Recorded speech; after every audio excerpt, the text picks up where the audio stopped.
Advertised meeting of the Joliet Zoning Board of Appeals. In our capacity, we hear petitions for relief from the strict provisions of our city ordinance. In matters of this type, the decision of this board is final. In respect, it does not go to the mayor or the city council for any further action. However, if you disagree with our decision, you do have recourse in a court of record. We also hear petitions for variations of land use. In matters of this type, the decision of this board is not final. We represent we make a recommendation to the mayor and city council, either for or against it. The final decision on land use is made by the mayor and the city council. Secretary, call the roll. Ms. Safford? Here. Mr. Alessio? Here. Mr. McCauley? Here. Mr. Nachtrieb? Here. Mr. Riggs? Here. Ms. Fide? Here. Mr. Hennessy? Here. With that, we can start our agenda. First order of business is citizens to be heard on agenda items. This section is for anyone wanting to speak regarding items listed on the agenda. Anyone speaking on an agenda item is entitled to speak for a maximum of 4 minutes. It is not a question and answer period, and staff and the Zoning Board of Appeals does not generally respond to public comments. Please note speakers who engage in conduct injurious to the harmony of the Zoning Board of Appeals shall be called to order by the presiding officer and may forfeit the opportunity to speak. Not sure if we had anybody to, with that, not anyone in attendance to speak on that item, we can go to new business, public hearing. We have 2 matters of business, and they are both part of the same agenda item. Petition number 2020-46 and 2020-47. The applicant is Eastgate Logistics Park, Chicago, LLC. They are the contract purchaser and developer. The owners are EGLPC Light 170 LLC, New Horizons Farms LLC, VAB Farms LLC, EGLPC Brown Property LLC, EGLPC Lori Steffes 40 LLC, Robert E. Steffes Family Partnership LP, Gene Williams Living Trust, Bernard F. Regal Jr., Donald Walden Jr., Carol M. Walden Irrevocable Trust dated October 25th, 2019. The location for the petition for 2020-46 is generally located south of Breen Road, east of Chicago Road, north of Hoff Road, and west of Ridge Road. The location for 2020-47 is more specific, generally located on Rowell Road, south of Brown Road. The request is a variation and a special use permit. Under purpose, the petitioner is requesting a variation on trailer parking. Article 7, paragraph 4717.17, subparagraph N 29 of the city's Joliet zoning ordinance on approximately 1,257 acres of various parcels to allow for trailer and wheeled container parking, 1 on the short ends of a structure, 2 in double deep configuration, and 3 perpendicular to both axes of the structure, provided in all cases that the total number of all accessory trailer and wheeled container parking spots on an individual site shall not exceed 1 per 1,500 square feet of building floor area, and a special use permit to allow carting, express, and hauling establishments, which are also considered truck terminals, limited, however, to no more than 40 total acres of the approximately 80 acres. Both requests are included within a proposal annexation and development agreement that was heard by the Plan Commission last week and recommended for approval to the mayor and city council. That will be going to the city council is intended to go next week, December 17th. The Zoning Board of Appeals makes a final decision on the variation request. The special use permit request must be considered by the city council following the recommendation of the zoning board of appeals, and that will accompany the other plan commission items at the city council meeting next week on the 17th. On the 15th, December 15th. Site-specific information. The 1,257 acre site is currently located in unincorporated Will County and is zoned A1 agriculture. A development agreement and the reclassification of 103 acres located on the south side of Breen Road, 1/2 mile east of Rowell Avenue, was approved from R1B, single-family residential, and R4 multifamily residential zoning district to I1 light industrial zoning district by the mayor and city council at their meeting in November 2019. Because the developer did not acquire the property within 180 days of ordinance passage, the development agreement became void and the property remained residential. A pre-annexation agreement was approved by the mayor and city council in April 2020 for 1,260 acres, generally located 1/2 mile south of Breen Road and east of Chicago Road. Subsequent judicial direction required reproduction of the process. Approval of a zoning reclassification to I1 light industrial district as set forth in a proposed annexation and development agreement was scheduled to be heard by the Plan Commission at their meeting on December 3rd. And as stated previously, they recommended approval going to the city council on December 15th. Surrounding zoning, land use, and character. North, undeveloped and ag, unincorporated Will County. To the south, agriculture, unincorporated Will County. To the east, residential and ag, R4 city zoning and unincorporated Will County. West, agriculture, unincorporated Will County. The east zoning is all unincorporated Will County. Applicable regulations, section 4717.17, subparagraph N29, section 4714.2A, subparagraph D, section 4719.8, criteria for granting a variation. This you can refer to in an attachment, and this you should reference when making your recommendation today.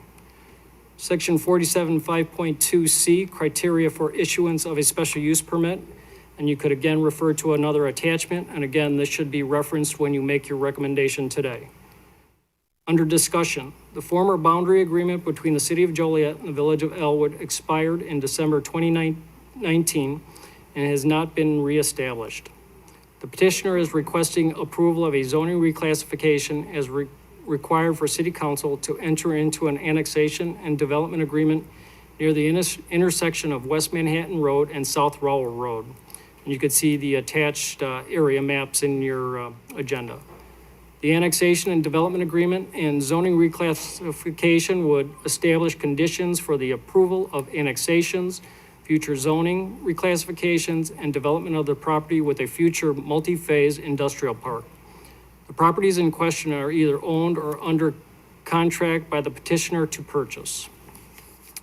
As part of the proposed development, the petitioner is requesting a truck parking variation on trailer and wheeled container parking not to exceed one parking space per 1,500 square feet of building floor area, and for a special use permit to allow development of a freight terminal on no more than 40 acres of an 80-acre area.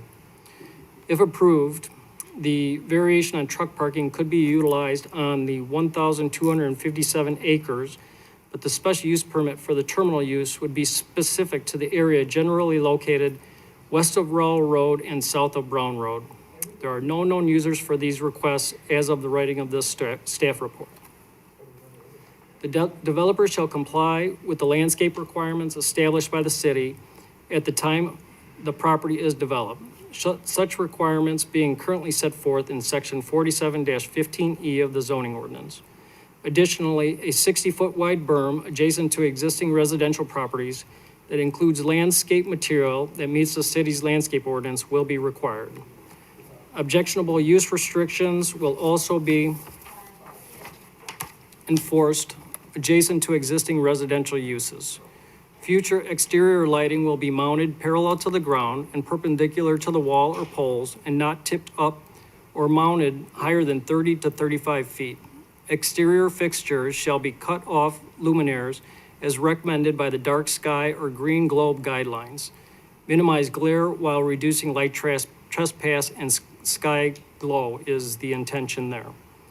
The petitioner agrees that development of the property depicted in the attached draft conceptual site plan shall be accomplished as per the city's subdivision regulations. The developer shall construct a bridge over the Union Pacific Railroad and Illinois Route 53 in location of Walter Strawn Drive and Ira Morgan Street, including all necessary improvements and modifications. The bridge, that's considered, to provide safe and restricted access for tractor-trailer traffic to and from the property without allowing any use of Illinois Route 53 by such tractor-trailers. If approvals necessary to construct the bridge are not secured in a reasonable time frame, the parties shall mutually agree to an alternative location for tractor-trailer traffic to access the property. Any mutually agreed upon location would require a bridge over Illinois Route 53 in order to provide safe and restricted access to tractor-trailer traffic to the property without allowing any use of Illinois Route 53 by such tractor-trailers. Building permits shall not be approved by the city until such mutually agreed upon access is under construction. The city will cooperate with construction as reasonably required, including changes to the initial minimum road construction and improvements without requiring an amendment to this agreement. A closed-loop truck network, CLTN, will be the sole method for ingress and egress to and from the property by tractor-trailers. All public roads within the park shall be constructed to full widths. A traffic impact study, TIS, will be required prior to subdivision approval and will need to be updated at least every 3 million square feet of build-out. That's approximately every 3 years, unless otherwise required sooner by our Public Works Department. Traffic signal locations will be determined by the TIS, the traffic impact study. All public improvements and assurances will be required as part of any future development. City water and sewer isn't available at the site, and the developer will have to construct new facilities to service the site and connect to the city's water and sewer system. Sewer and water connection fees and development impact fees will be required. The developer shall dedicate a total of 20 acres of land to the city, divisible into separate parcels at mutually agreeable locations for a future water treatment plant and well, water storage tank, wastewater treatment plant, and lift stations. No future use restrictions shall be placed on the dedicated parcels. The developer has submitted a copy of the Will County Friendly Freight Mobility Study, and they believe they have met the requirements of the survey. The petitioner has conducted neighborhood meetings for this proposal in February 18th and 19th, on February 18th and 19th at the VFW Stone City Post, and that was in 2020. The zoning board desires to approve the variation and special use permit. The following conditions would be included. We just have one, that the future development as it relates to the subject truck parking variation and the truck terminal special use permit shall comply with the terms of the annexation agreement and development agreement going forward. And that concludes my staff report. Our legal counsel has some direction for the hearing today. Thank you. Petitioner present. Hold on, Ed, our attorney wants to give some direction on how we should proceed today. Pardon me? Our attorney wants to give some direction first on how the proceedings Go ahead, should Mr. take Reed. place today. Thank you. Thank you. Hi, everyone. We're about to start the public hearing. So during the public hearing, witnesses will be presented. Each witness will be placed under oath prior to their turn to either present evidence or cross-examine a witness. The petitioner will be allowed to go first, after which we will have the opportunity to hear from concerned members of the public. Any evidence presented must be relevant. Repetitive evidence and questioning is discouraged and may be limited. Remember, the issues at this hearing are a variation on trailer parking as identified in item 2020-46 on the agenda, and a special use permit as identified in 2020-47 on the agenda, which shall apply to an identified 40 acres of 80 acres that were previously identified in the public documents. So those are the only issues that are germane at this hearing.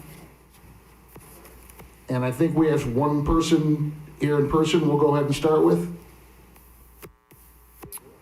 We may have two signed up. Okay. Is there a Tricia Moss? Just give me one moment, please. So petitioner? Let the petitioner go first. Yes, I'm not.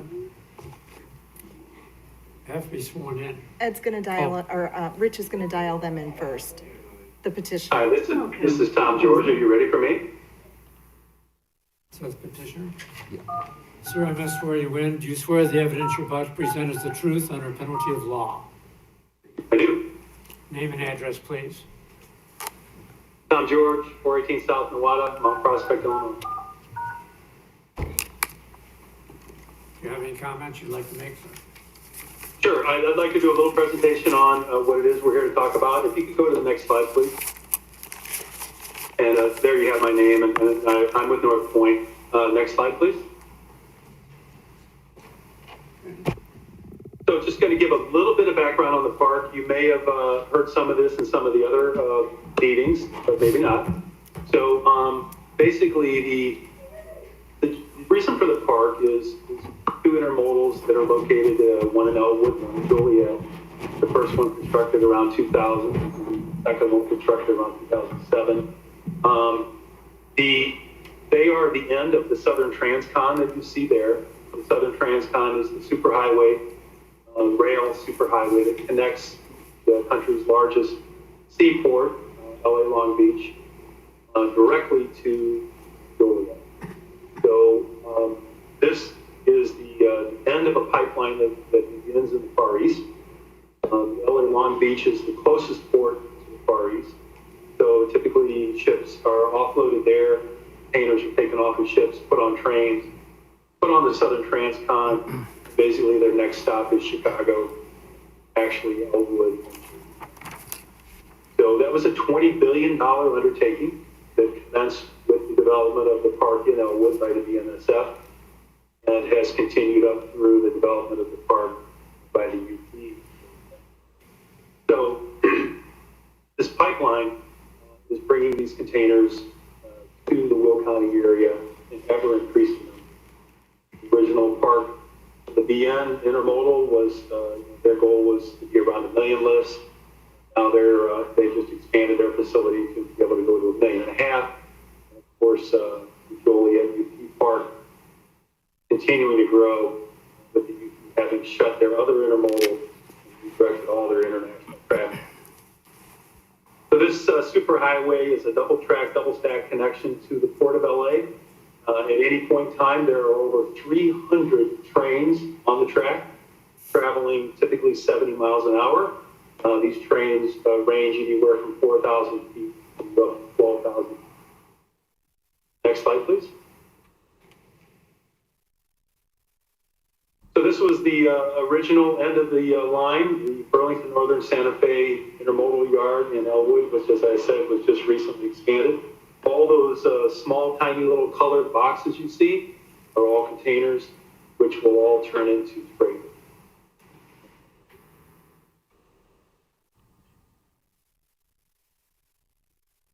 Subsequent to that, the UP constructed their intermodal in Joliet.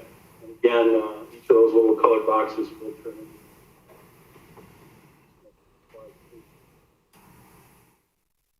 Okay, so let me just back up for a second. And first of all, I'll say, and say what I should have said first, which is thank you very much on behalf of North Point. We know this is a special meeting. We certainly appreciate the Zoning Board of Appeals willing to gather to consider the project. So thank you. We certainly appreciate it. We also greatly appreciate staff's hard work on this project.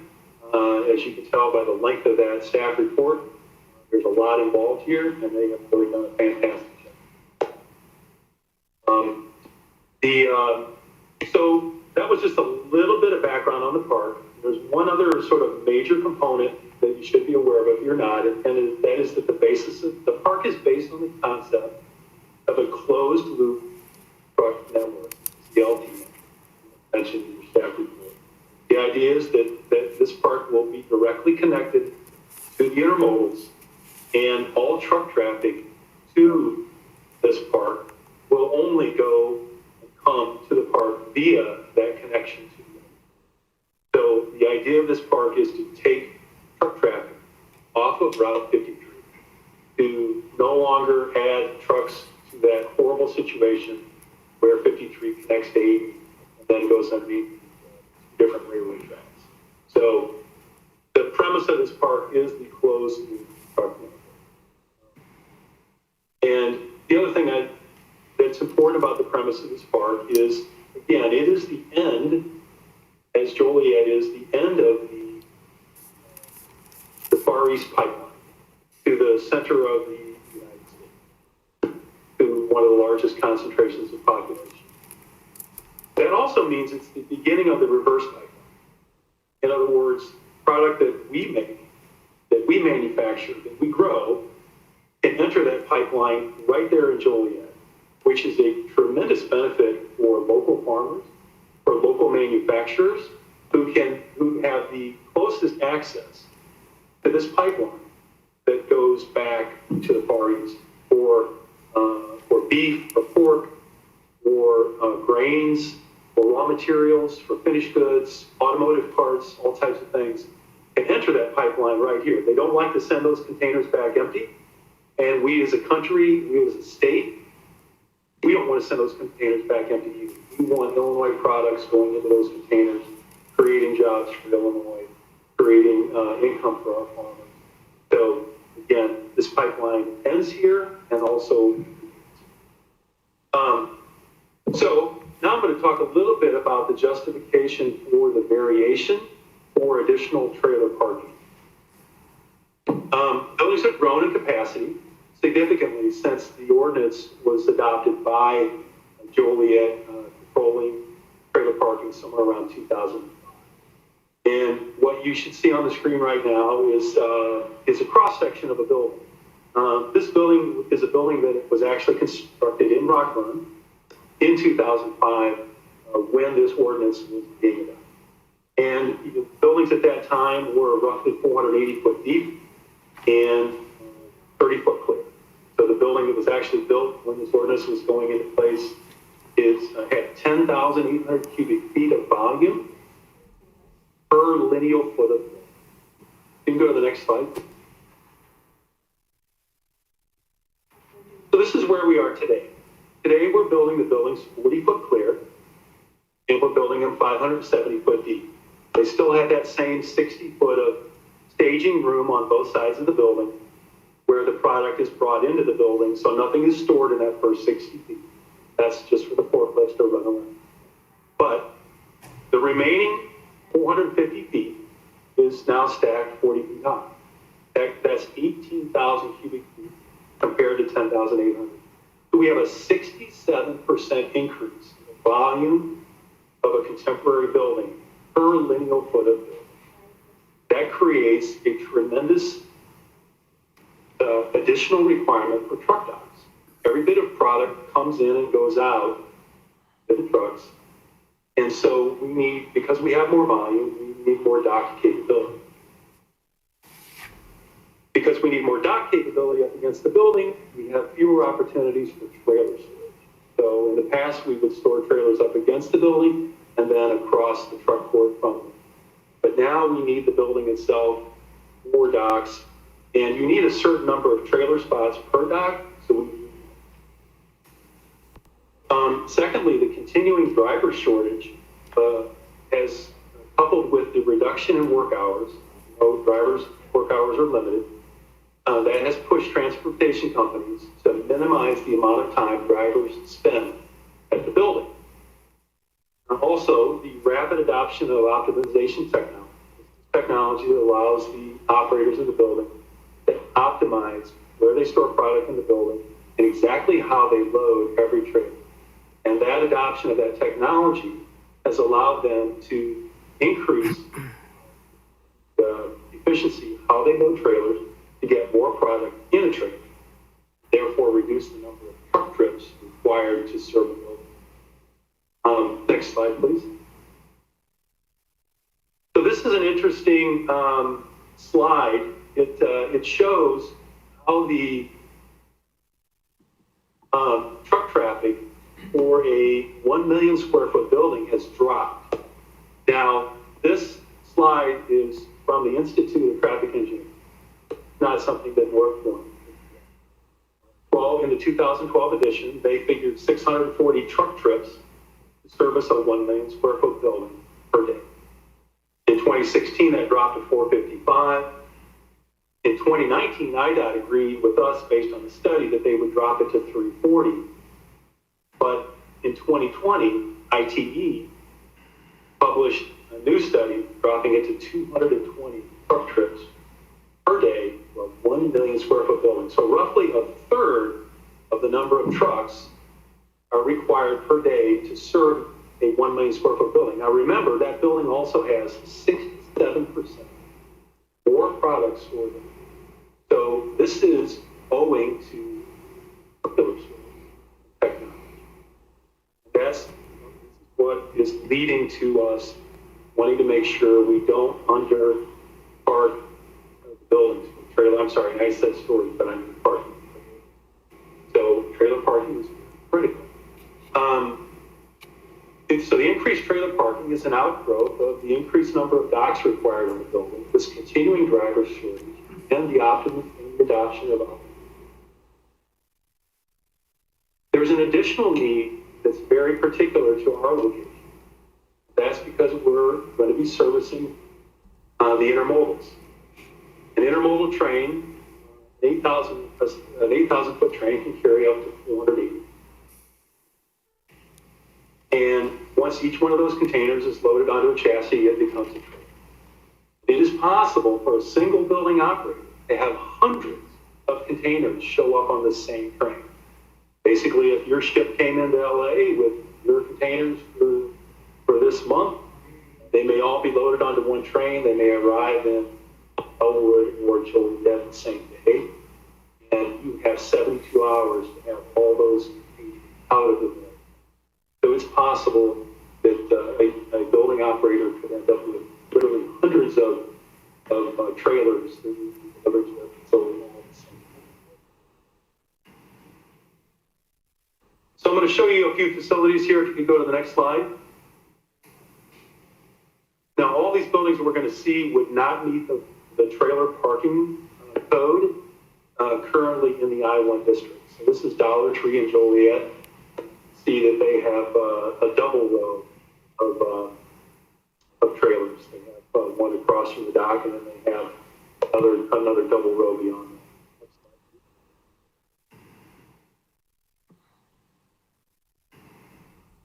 that. This is the new Home Depot dual facilities in Joliet. You can see they have substantial increase in trailer storage. Again, that would not be allowed.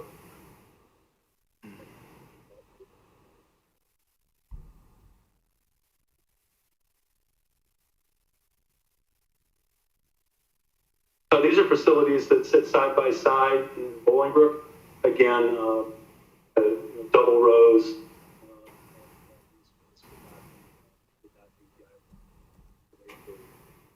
Next slide, please.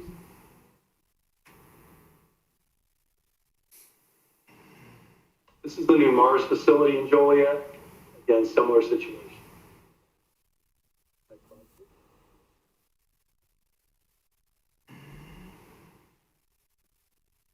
This is a Walmart facility in Elwood. Again, a similar situation. One of the things I do want to clarify, and maybe we actually need to clarify the agreement. We make reference to double deep, but I think some people interpret that differently. What you see on the screen in front of you is a double row situation. So I do think we want to clarify in the agreement that it's double deep or double row. And those those can be a situation where a double deep can be where they put one trailer behind the other trailer, so they literally have to move one to get the other one, or a double row where they build another row behind. I would like to request that we modify this. So let's talk a little bit about the positive impacts of additional on-site trailer parking. Increased trailer parking reduces the total number of truck trips. And this is because when they have the ability to park extra trailers on site, they will load and unload those trailers at their convenience. The operator of the facility then can pull a trailer up to the building and take the entire day to unload or to load that trailer. That way they can load that trailer in the most efficient way possible, filling that trailer as completely as possible, and making sure that it works with their staff's needs. So it really optimizes their ability to load and unload the trailer by having it there on. There's no way that a driver could pull up to a building and sit with his trailer the entire day, of course. But this way, as they have additional spots, they have the ability to pull the trailer up. They may even pull the trailer up, load it halfway, and then have to wait 2 days for the rest of the product to come in. They might pull that back out and then finish it off. So it provides tremendous flexibility, and by doing so, greatly reduces truck trips. That's why you see ITE going through their research that the truck trip generation has dropped a third in just 8 years. It's because of the technology and the ability to have additional. Increased trailer parking also reduces the wait time of the drivers at the building, which means greater productivity for them, and more importantly, less idling.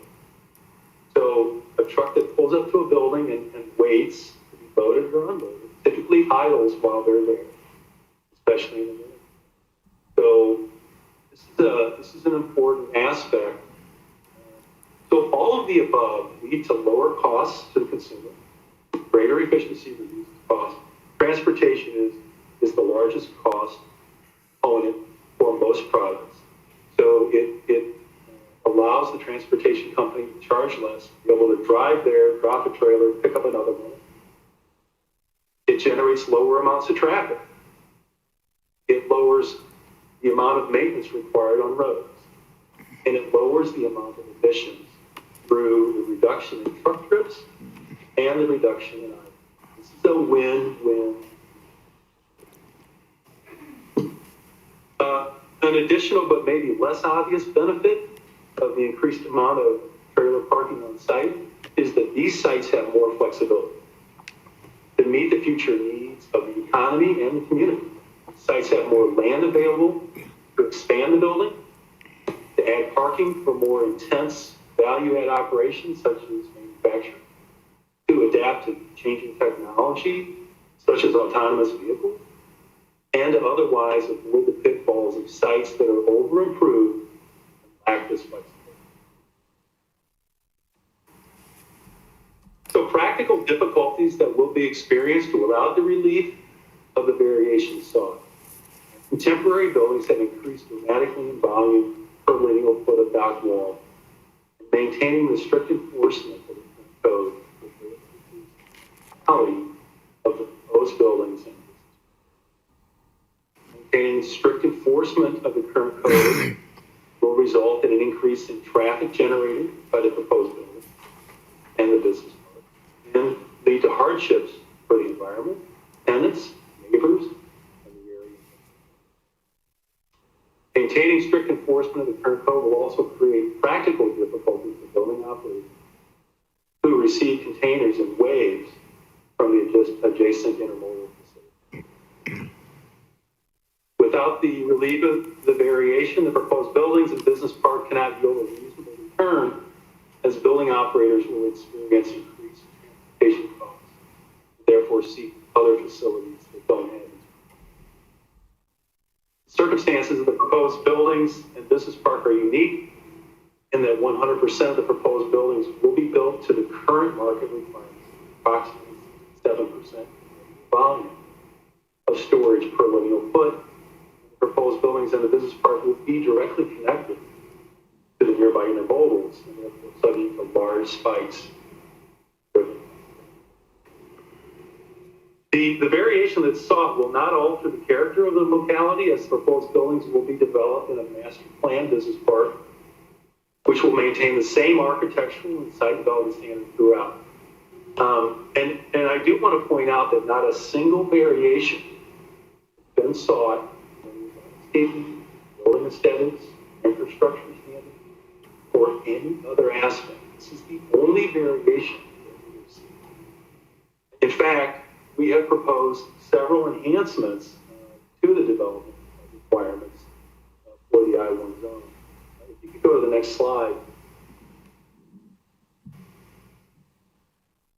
So your staff mentioned this, so I'm not going to even try to read these or anything, but these are all enhancements that are codified in the agreement that call for additional treatment to the building, additional facade treatments on the corners, landscape increases, lighting, very strict lighting guidelines to be dark sky compliant. That's very important on have extra trailer storage to light it, but we want to light it in a very responsible way for our neighbors. So we're not lighting up their areas.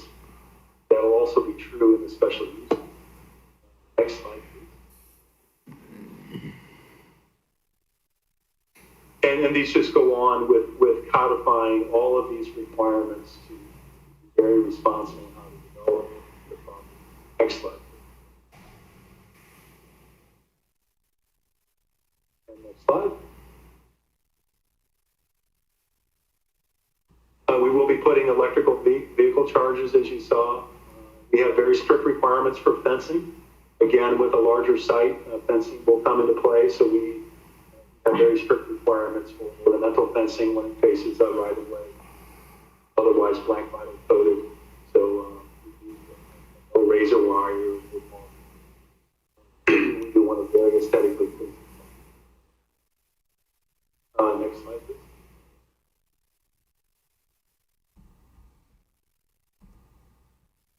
And you can go ahead to the next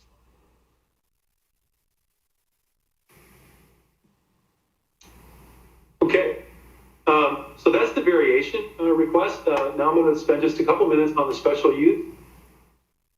Special use is to allow for a truck terminal to be located on no more than 40 acres of the red box that you see. The yellow area is the park as we planned for today, and you can see that the red area is relatively in the center of the park.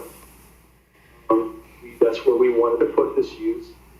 It is a little more intense, so we do want to put it towards the middle of the park, and it will serve the entire park, so being in the middle. So on that's 80 acres on that side of that red box, and we would utilize no more than. Truck terminals serve a vital purpose in a large business park. One function terminals perform is to consolidate less than truckload shipments. So on occasion, a building operator will need to ship something that is less than a load.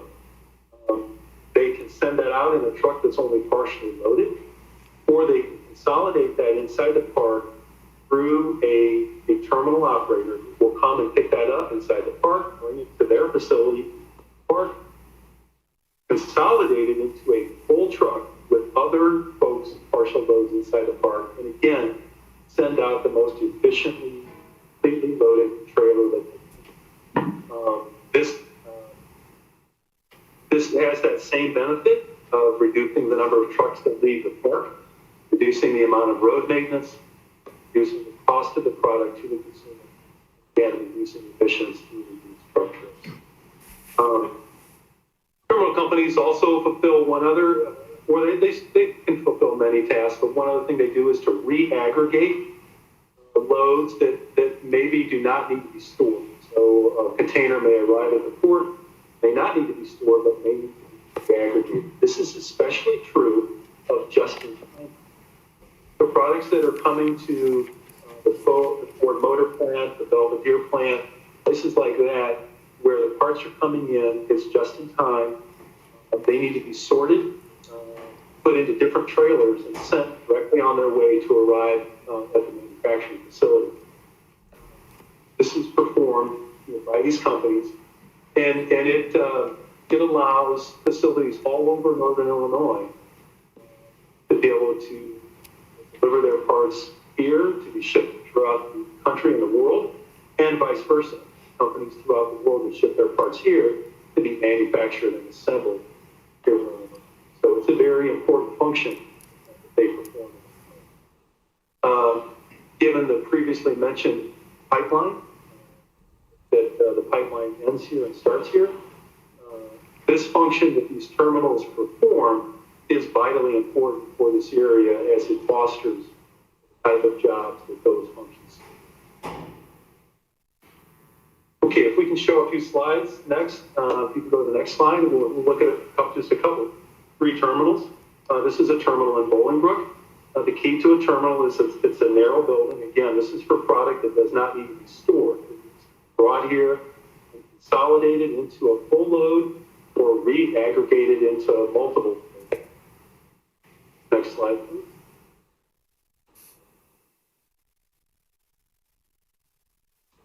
This is the new terminal that exists at 52 in Rowell. Next slide, please. And this is the terminal that exists in Elwood.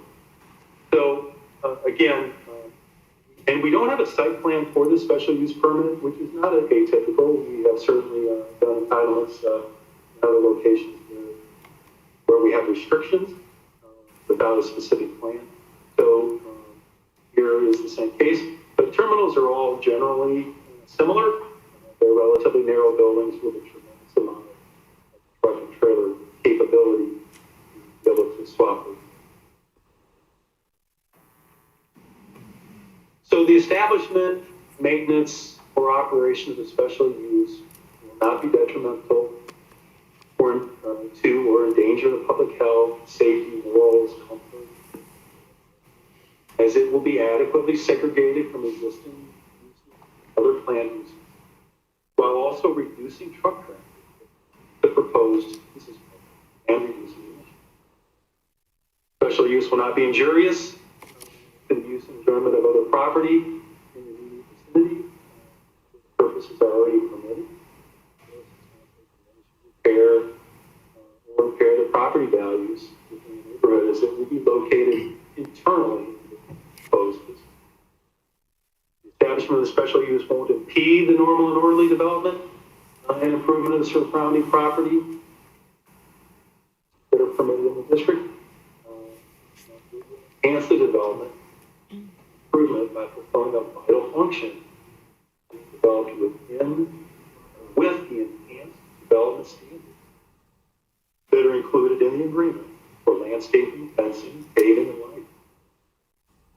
Adequate utilities, access, drainage, all the other necessary facilities have or will be provided, and those are codified in the proposed annexation development agreement or otherwise requirements. Adequate measures have been taken or will be taken to provide ingress to minimize traffic congestion, and this will be via the closed loop parking lot. Special use in all other respects will conform the applicable land use regulations of the district, including those enhancements that are included in the proposed annexation. Paving shall not be a violation of any other law, ordinance, or regulation. And that concludes my presentation. Thank you again. I appreciate the opportunity. We'll answer questions or stand by for questions. Thank you. Any questions by the board?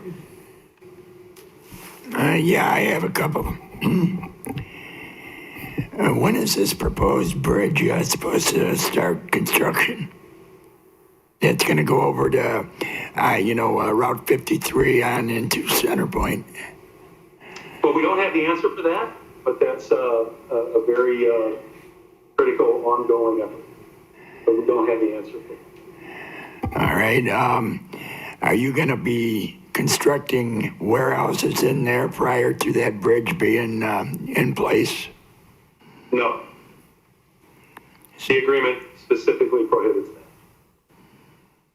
It's my understanding that no construction can happen until the bridge is constructed or started to be built. Is that true?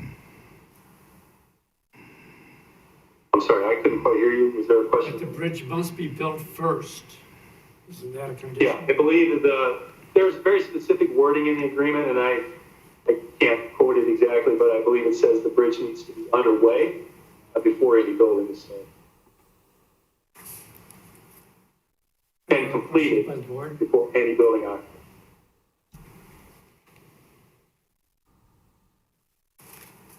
Okay, no more comments by the board. How are we going to handle the people that are here to discuss either for or against? Do you want to? There are a few people here in person. We'll deal with them first. They'll come in one by one. They will be sworn in individually and then be allowed to question or present evidence. Okay, is this list here in order that we have of the people who will speak? That's the list It's the of the phone call. phone, the call-ins. So should we call them in yeah. order or just? We're going to call them in order, and that's being done remotely. They're going to get patched in order, and so let's go ahead and deal with the in-person people here first, and we'll get a queue up on the phone. Who do we have here on premises? It's my understanding, Tricia Moss. No, go ahead. He's gonna dial in for the, next person. The conference call, I need to dial in.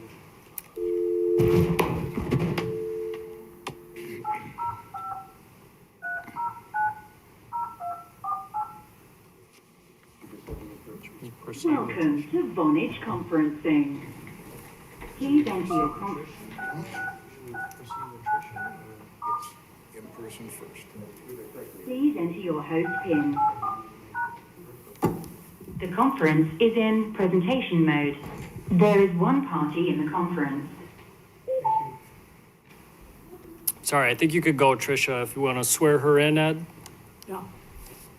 Ma'am, I must swear you in. Do you swear the evidence you're about to present is the truth under penalty of law? Yes, I do. May I have your name and address? Trisha Maas. My address is 906 Laurel Drive in Elwood, Illinois.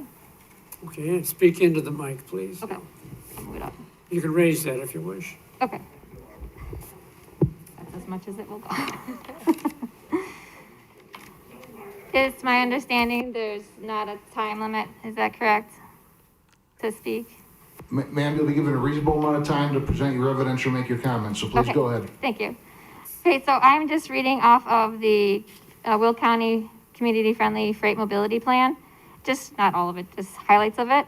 I have that large-scale freight developments and intermodal facilities can have impacts far beyond the borders of local community they are built in. Coordination and a regional perspective toward all impacted jurisdictions are critical to achieving the community-friendly implementation of freight-based developments.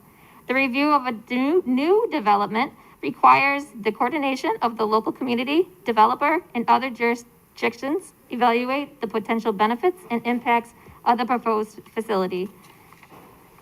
And then it goes on to say, coordinating and integrating land use planning with the transportation planning is an important step in creating an efficient, competitive, and sustainable community. And then it goes on to say, a well-thought-out land use plan can improve economic vitality, decrease traffic congestion, and lower costs for transportation infrastructure, as well as improve community livability. This is for our safety and for our future. Go back. I said I have read some documents from the city of Joliet, city of Joliet documents, and I have noted that in them they have that there's a high importance of having a comprehensive plan. I just want to make sure that I know that that's something that you are working on, and that's also another reason why the Elwood and Joliet boundary agreement have not been extended. And I think that it's important that you have one in place before you go ahead and approve anything towards this type of new development, essentially since the large scale of the development. It says create or modify community comprehensive plans, transportation plan, and land use plans to incorporate appropriate freight and or intermodal development facilities. Then it goes on to say, large-scale freight uses and intermodal facilities should be analyzed at regional level. Review the proposed facilities, connections, and impacts on regional routes and projects. The roads in Elwood will definitely be affected, and in Manhattan. There should be some type of speaks with those villages and towns before anything goes further. Oh, and I did forget to mention that I am here as a resident, not as the trustee of Elwood.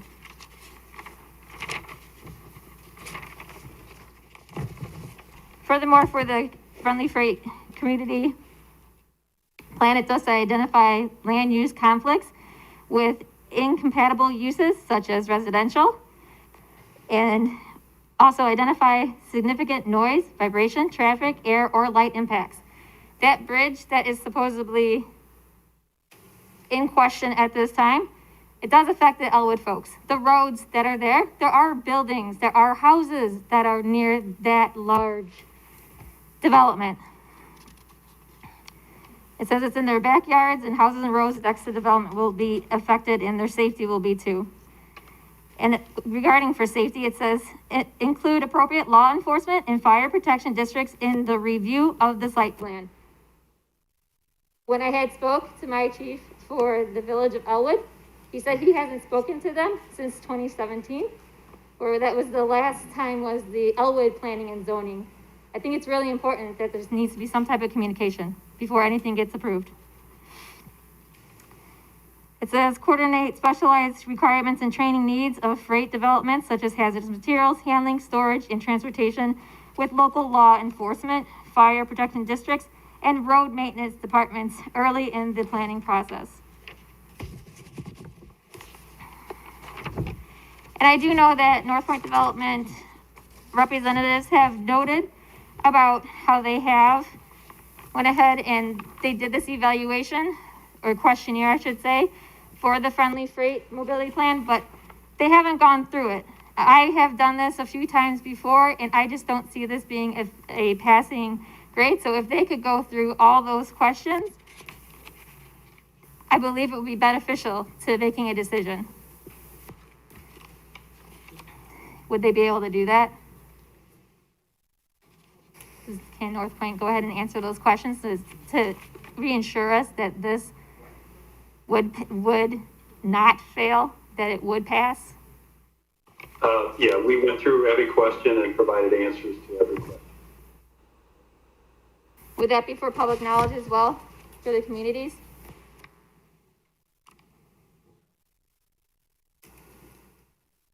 That would be a question for the city.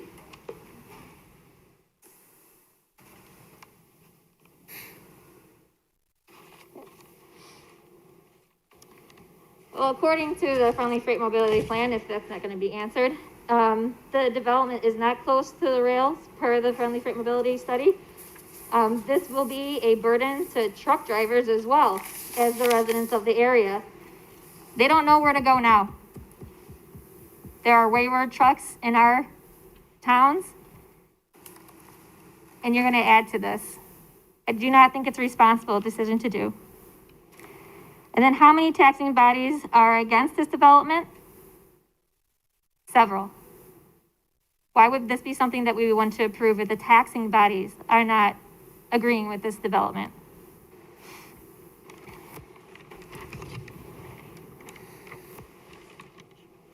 Has North Point already made broken promises to Joliet and Unions? The 300+ acre that was approved for rezoning from residential ag to industrial, nothing has been built on it yet. Actually, the property reverted back to residential agriculture zoning, as you know. Then building something this large next to Medewa National Tallgrass Prairie and Abraham Lincoln National Cemetery is extremely disrespectful and irresponsible. Going back to the boundary agreement with Elwood. Joliet is the party who originally asked Elwood to have a boundary agreement. It was noted something in regards to Joliet thought it was important to have an agreement to have a healthy relationship. How is the relationship now?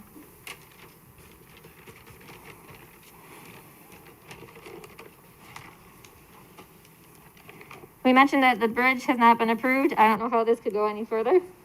It says you could say North Point made a bad business decision when they purchased the Southland acres in Elwood. They knew what they were getting into.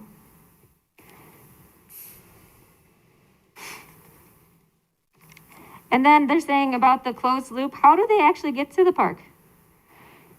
Interstate, county roads, highways. It's not a closed loop. They got to get there somehow.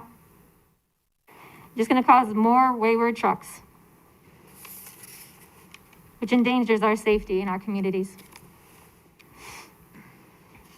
Last week, there were no public comments that were pro this proposal, and I ask that you say no to the petitioner's request.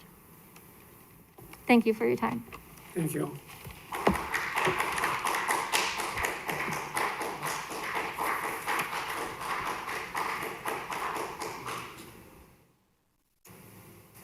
You have another speaker? I believe we have another speaker, Matt Robbins.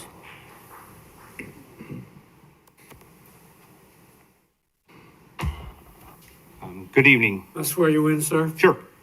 you swear the evidence you're about to present is the truth under penalty of law? Yes. Your name and address, please. My name is Matt Robbins, and I'm with Jackson Township. As I'm sure you're all aware, this whole project will be in Jackson Township. We, as a township board, passed a resolution against this project along with other government entities and organizations. This will be catastrophic for Will County, and we ask that you reject the petition for special use and variation permits. Most of us get on board to try and make a difference and be a voice for the people. Now is your chance to be that voice. Petition 2020-46 is an asking for a variance on trailer parking. As I understand it, there can be one trailer per 1,500 square feet of building. North Point's plan is to build 17 million square feet of warehouses. If you do that math, that's 11,000 trailers that can be parked on their property, not counting the 3,000 to 5,000 trucks coming and going. Think about this, up to 16,000 trucks and trailers a day. That number is staggering. In addition, petition 2020-47 is for a truck terminal. The location of this will be in close proximity to homes in Jackson Township. Has this been considered or discussed with these neighbors? Part of your job is to ensure that this use being requested is consistent with the surrounding area. The area in question is currently primarily agricultural with some residential areas. It is within a buffer zone established by Medawin National Tallgrass Prairie, and the intention of this land was to remain inside that buffer zone. Special use permits should not be injurious to the use and enjoyment of other property in the immediate vicinity for the purposes already permitted, nor substantially diminish and impair property values within the neighborhood. No matter what any study presented to you by the petitioner may say, I will never believe that a warehouse in my backyard will be good for my property values or my quality of life and the quality of life of the residents of Jackson Township. In the past, applications for special use permits were denied for much smaller facilities because it would diminish the quality of life and peaceful living of the nearby residents and put people in jeopardy. We are asking Joliet to be a good neighbor and work with the surrounding communities. Wouldn't you be upset if someone was putting this in your backyard and you didn't have a say? That's how we feel. We need to work together for the good of the people and not let companies like North Point pit communities against each other. Please reject these petitions. Thank you.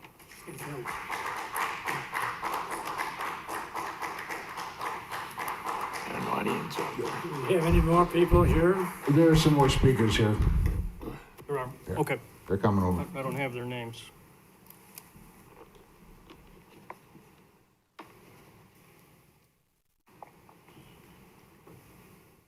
Okay, there are no more, so we can go to the callers. First one up is Kenneth Hickey. You got Ken on the line? Kenneth Hickey. He's on the line. Hi, Ken. Go ahead and be sworn in, please. Okay, do you swear the evidence you're about to present is the truth under penalty of law? Yes. Name and address? I live in Manhattan Township. I'm against the project, North Point down. I belong to a group called Stop North Point. We do not want, cause my grandpa fought in World War II. They run the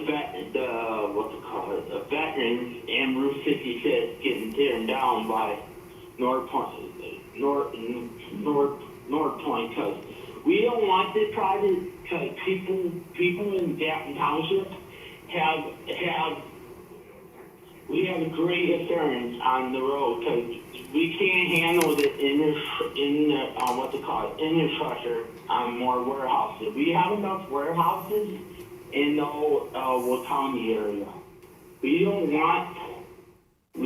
want this project, cause vote no for North Point, cause we don't want this project, the massive project in this country we live in. We live in the good old USA of America.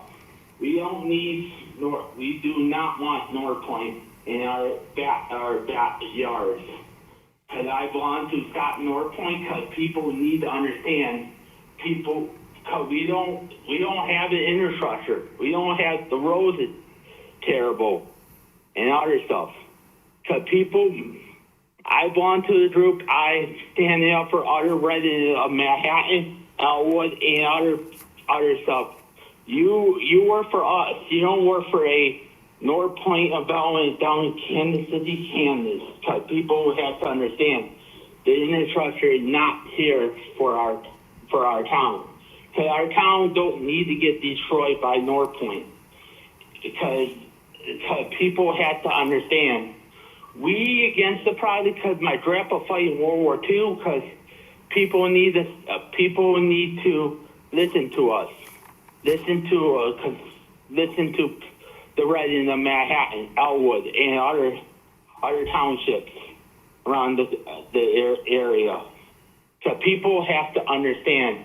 We don't need we don't need North Point in our town. Because people have to understand, people need to vote no for North Point, because North Point is bad for the community, bad for the infrastructure, bad for the veterans, bad for people that come from different countries around the world on Route 56. You have any question for me? Are there any questions? No, sir.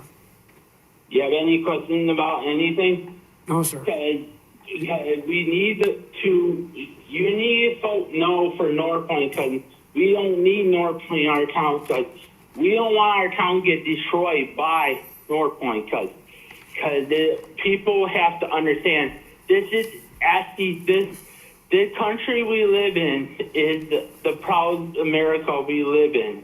We don't want, you guys work for us. You work for the taxpayer of Manhattan Township, Elwood, Luennis, and other stuff, because they better put the money in the route of fair in Joliet, because the route of fair needs to save a life. I know you guys have a lot of problem with infrastructure, because I hear a lot of people from Manhattan, because I'm speaking up for myself and my mom and myself and the resident of Manhattan. Vote no for North Point, because North Point is not good for our town. Do you have any question for me about anything about why our movement is getting drawn together with Aaron Gower, Steffi, the people don't want the project because it's so uncalled for in the time with the pandemic going on. Because people have to understand, people put the life on the line. Healthcare workers, other people, like other stuff. So people need to understand what we need to have. We don't need North Point in our town because the residents need to listen to it, and because I am a resident of Manhattan, and I've gone to Elwood Library in Elwood, Illinois. We need to stop the infighting with the city council members, like all you guys at the planning committee. Because you don't work for us. Who do you work for? North Point? Because people have to understand we need to fight. We need to don't have the infrastructure. We don't have the infrastructure. We can't, because you guys don't have jurisdiction over the bridge, and Elwood do. You have any other question for me? No, sir, thank you. What's your name? Chairman Hennessy.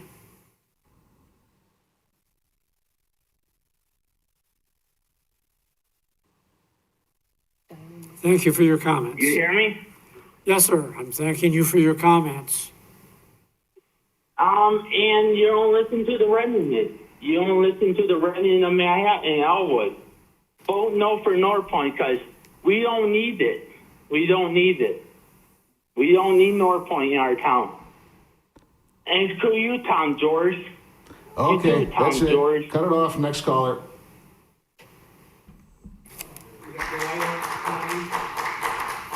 Terry? You have Delilah on the line? Oh, Delilah, okay. Delilah Legret? Delilah Legret, hello. Who is this? Delilah Legret. Okay. I'm going to swear you in. Do you swear the evidence you're about to present is the truth under penalty of law? I do. May I have your name and Thank you address? for your time. Absolutely. My name is Delilah Legret, and I'm from Jackson Township. I'm very concerned with the application before you today. First, the details of this meeting have been very conflicting and confusing. I am a subscriber to the Labor Record, a paper in which I first received notice of a joint meeting to be held on December 3rd. There were no directives on how to participate in that meeting. I did read in an online publication that was not the Labor Record that the joint meeting had been separated to include this meeting. Looking at the City of Joliet website at the time showed I could participate in person or by email. The details again changed at some point to include a phone option. The signage around my home has also changed between the notice date and this meeting. The option to present evidence was not described anywhere until I used the form to complete a request for a call the day before this hearing. This doesn't leave an appropriate amount of time to gather and submit documents. I have attempted to gather certain information relevant to this hearing. Under section 47-5.2 subsection C of the Joliet zoning ordinance, a special use permit shall not be granted unless the applicant establishes by clear and convincing evidence a series of criteria. Each state has not made available any evidence to the 7 criteria required. FOIA requests to the City of Joliet for studies or reports that may have contained some kind of evidence had been made, but were denied. In some portion of the application, they provided conclusions to criteria. Simple yes, no, or will not have impact is not sufficient. Statements are not evidence. They do not provide enough detail for you to make a decision or for myself to be able to establish the impact on my health, livelihood, and property. In October of 2015, Mr. Kavanaugh testified for residents living near a proposed truck terminal. He explicitly describes deficiencies that mirror what we have here. Statements are not evidence. The application in that situation was denied unanimously. The request for these special uses in an I-1 district is also against Joliet Ordinance. Section 47-14.1 of the Joliet zoning ordinance states that for I-1 light industrial uses, the district permits those industrial uses not otherwise required to have a special use permit. Under section 47-12.10, outdoor storage of cargo containers, wheeled containers, semi-trailer, tractor-trailer combinations, or similar items are prohibited uses in an I-1 district. Section 47-114.1 states an I-1 designation only encompasses uses that can be operated in a clean and quiet manner. While I have no information provided from North Point that describes anticipated noise levels, Mr. George did testify last week that this project's traffic will be detrimental to the Village of Elwood roads and residents. He also testified that a nearby truck terminal on the west side of 53 is so loud that it is a detriment to the surrounding area. This testimony from Mr. George shows the user's requests are not clean and quiet operations. The parking variance application requests space for storage and or parking of trucks and containers in a ratio of 1 truck or trailer to every 1,500 square feet of building. That's tens of thousands of trucks or containers storing unknown products, idling for an unknown amount of time, and causing light, sound, vibration, and water pollution. As a property owner on a private well in the area, I am deeply concerned with what effect this project and these variances specifically will have on my water supply. There is a risk of groundwater contamination. There is no information provided on where water pumps would be located for the project. Should my water supply be contaminated or my well run dry, I would not only be in a situation where my family could no longer live on my property, but I would be unable to recoup monies on my investment, as a home without a water source would have nearly no value. I respectfully request a denial of the special use permit and variation before you. Thank you. Thank you.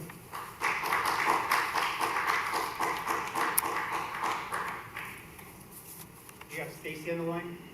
Okay, Stacy Myers. Ms. Myers, we must swear you in. Are you there?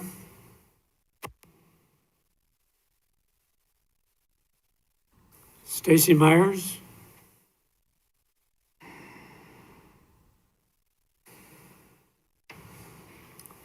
Sorry, I was just unmuted. Yes, Okay. I'm here. Okay, I must swear you in. Do you swear the evidence you're about to present is the truth under penalty of law? I do. Your name and address, please. My name is Stacy Myers,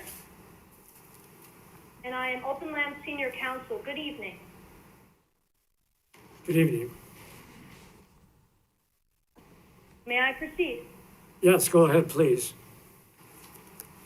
Thank you, sir. Open Lands with Joliet was part of the original delegation that planned mixed uses across the former Joliet Arsenal, from Center UP Intermodals in Joliet to Medewan National Tallgrass Prairie.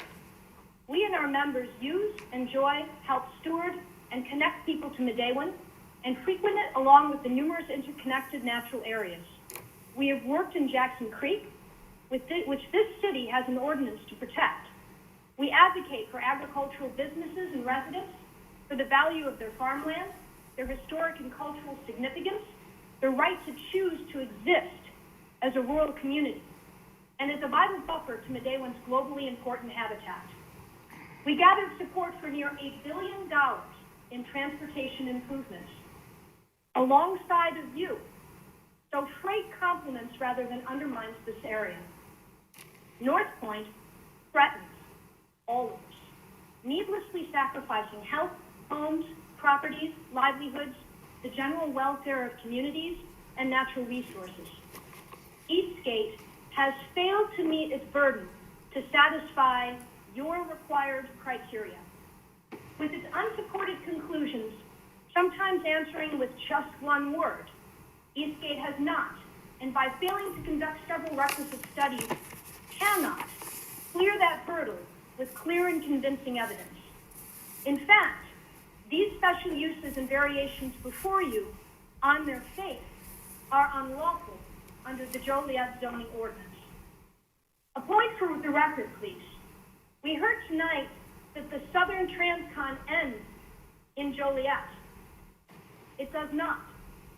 According to BNSF material online, the map shown to you excludes where an arrow points to where it ends in Chicago.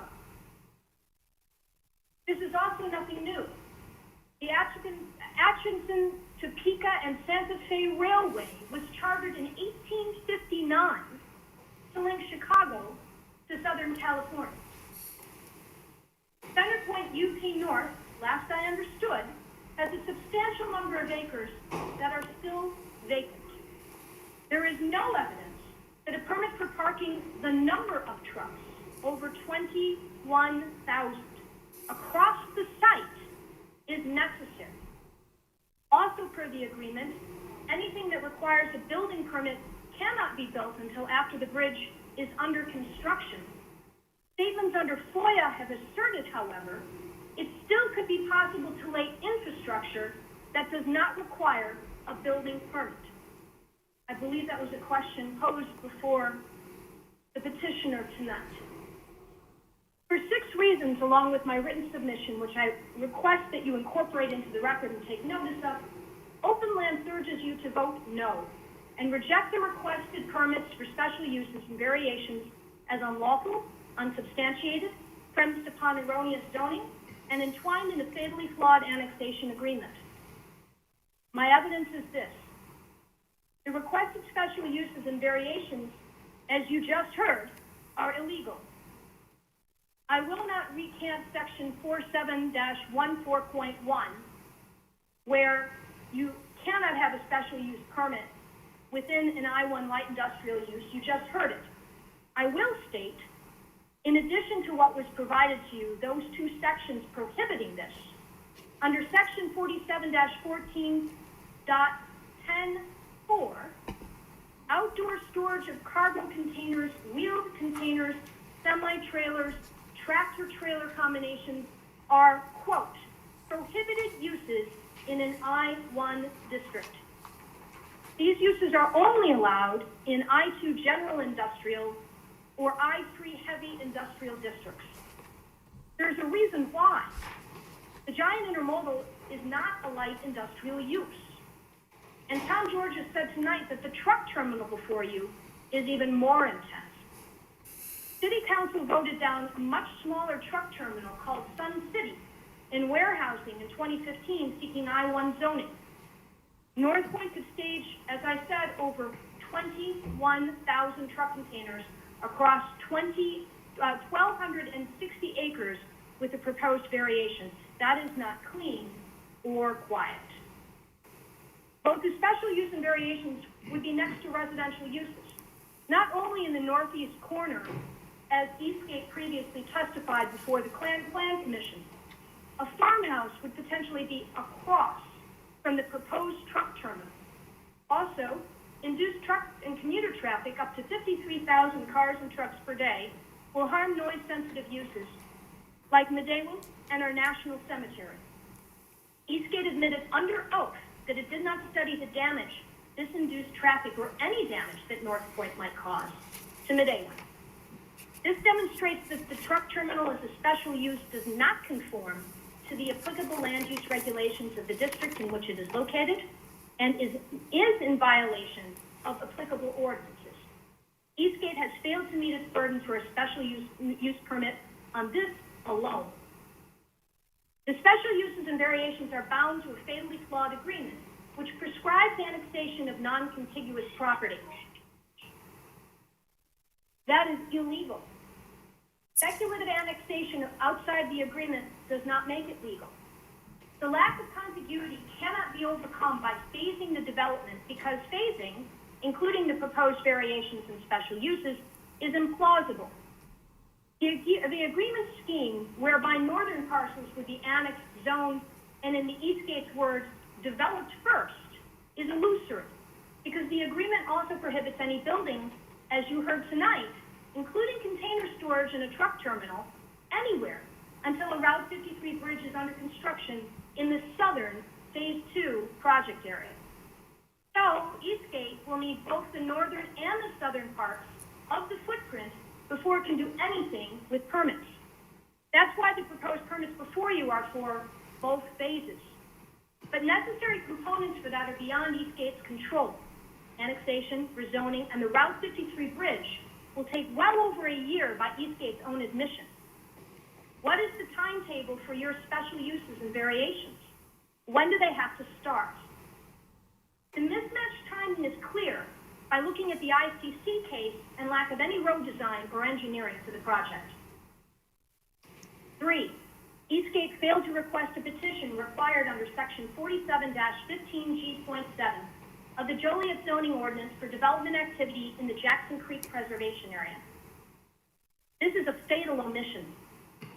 Eastgate has presented no evidence to this body or the general public pursuant to the Joliet ordinance on how proposed North Point development activity, including but not limited to the northern 103 acres, will not substantially reduce natural floodwater storage capacity, this is a quote out of your ordinance, unnecessarily destroy or impair habitat for aquatic or other flora and fauna, adversely affect water quality or groundwater resources, increase stormwater runoff velocity so that water levels on other lands are substantially raised or in the danger from flooding from unlawfully increased or adversely impacted any other natural stream, floodplain, or wetland functions, and is otherwise consistent with the intent of this ordinance. Placing a trail along Jackson Creek and making bold assertions that it will be protected is inadequate when prior iterations of the project illustrate development within the corridor. FOIA information shows the project was discharged high volumes of stormwater and effluent, up to 1.3 MGD, million gallons per day, which, if it flowed into the creek or a tributary, would severely degrade this resource. We have no information on record regarding this. Eastgate 4 failed to provide clear and convincing evidence that the establishment, maintenance, or operation of the truck terminal as a special use will not be detrimental or endanger the public health, safety, morals, comfort, or general welfare. Eastgate further failed to provide any evidence that the requested terminal will not be injurious to the use and enjoyment of other property in the immediate vicinity for the purposes already permitted, nor substantially diminish and impair property values within the neighborhood. Likewise, with its requested variation, it placed nothing on record to show that it would not alter the essential character of the locality. It presented the circular logic that if it were built, North Point uses would be consistent with itself. In fact, Eastgate failed to conduct noise, air pollution, water pollution, vibration, light, drawdown of well water in surrounding affected communities, or other vital studies. Moreover, on the traffic study and the water infrastructure study recently mentioned but not disclosed at the Plan Commission meeting, despite requests under FOIA for this and other documents, we have been deprived of receiving and responding to these documents.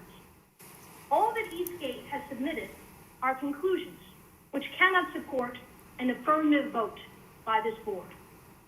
People cannot defend their rights against a ghost, nor can government adequately defend against the tax burden, capacity, and revenue drain, nor could this board make a determination in Eastgate's favor without information and evidence. Midday when and we cannot respond to the full force of this threat. This deficient, opaque petition must be rejected. 5 out of 6.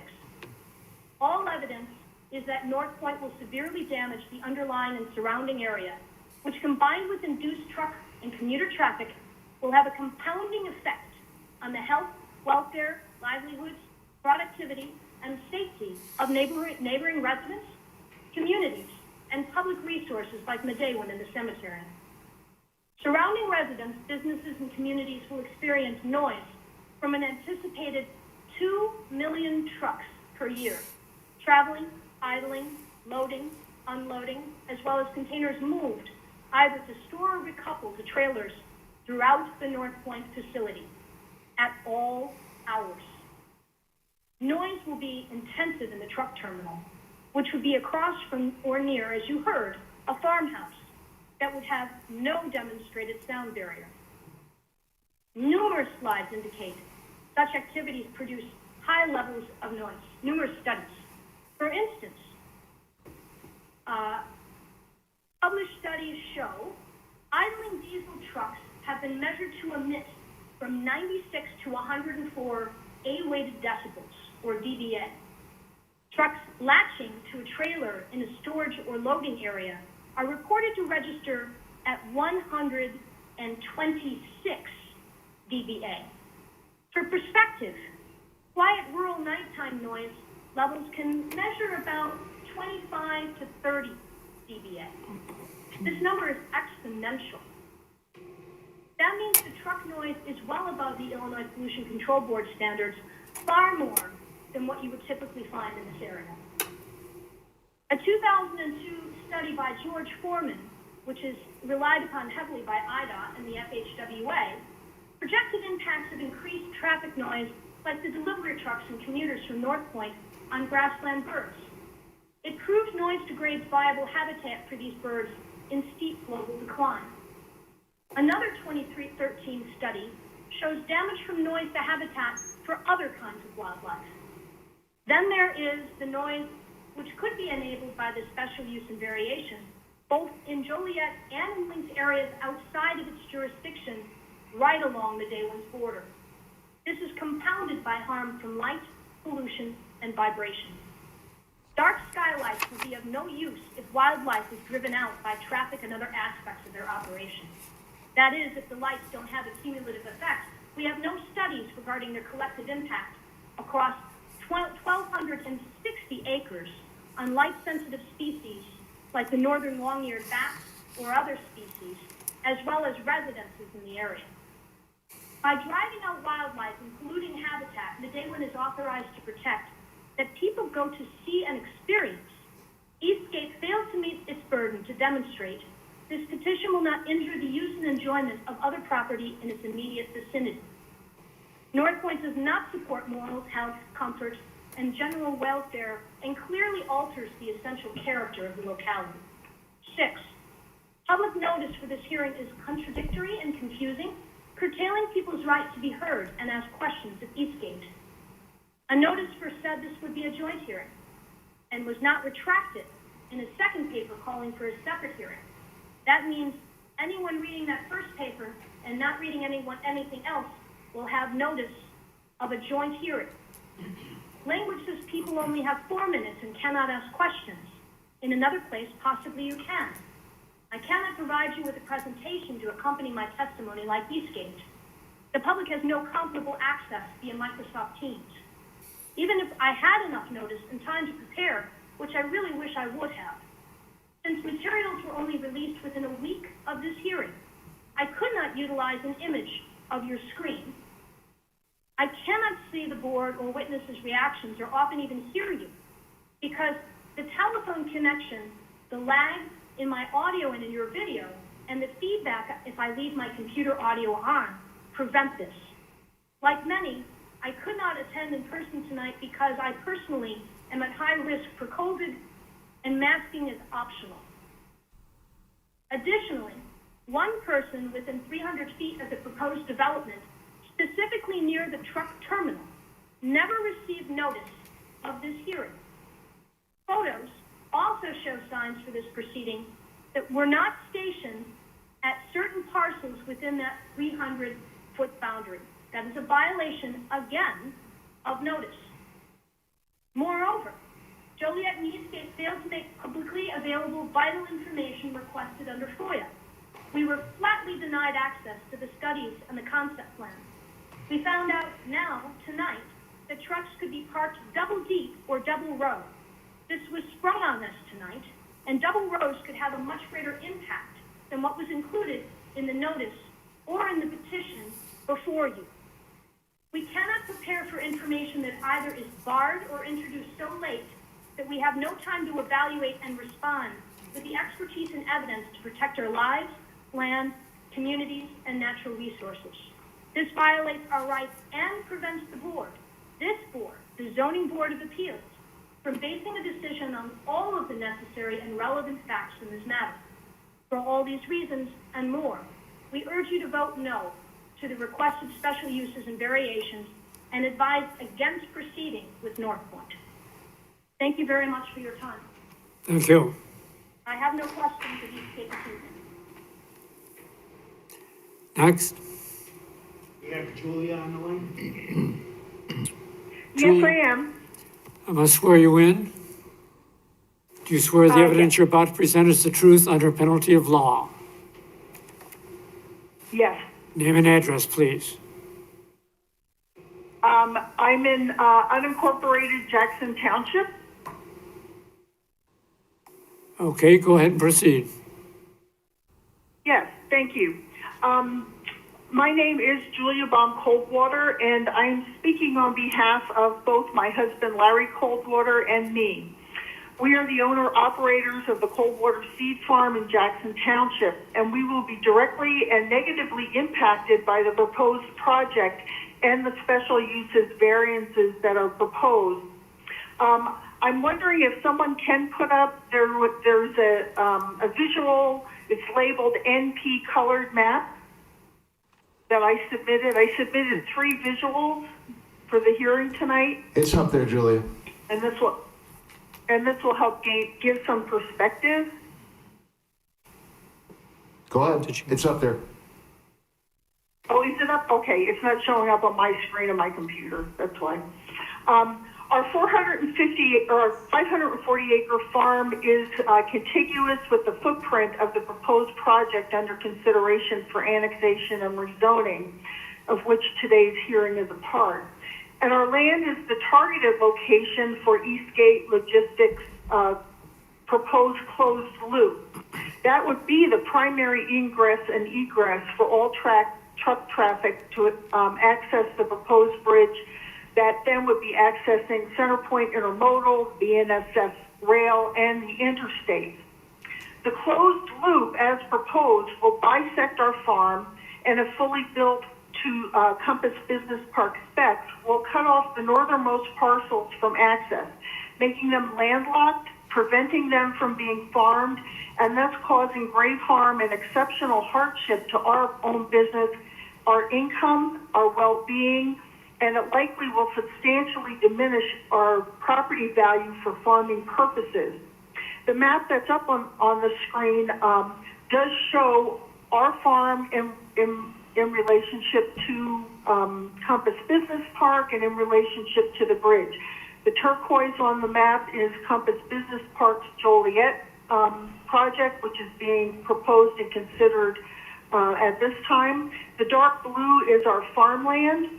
Mississippi Avenue runs, you can see slightly the red line for the road that North Point is proposing will be used for the closed loop. And there's a red dot over towards the left side of our property that is the proposed site for the bridge. As stated, we will be directly and negatively impacted, and the proposed variances and special uses being considered tonight will add to the negative impact of the project. We oppose those special uses or variances being considered at this hearing, and we ask that we oppose those, and we ask that you vote no on the variances and special uses that are requested. North Point's or Eastgate's application does not provide clear and convincing evidence to justify a yes vote. It provides little evidence. We have a number of specific things that we would like to address in relationship to this. I won't go into great detail.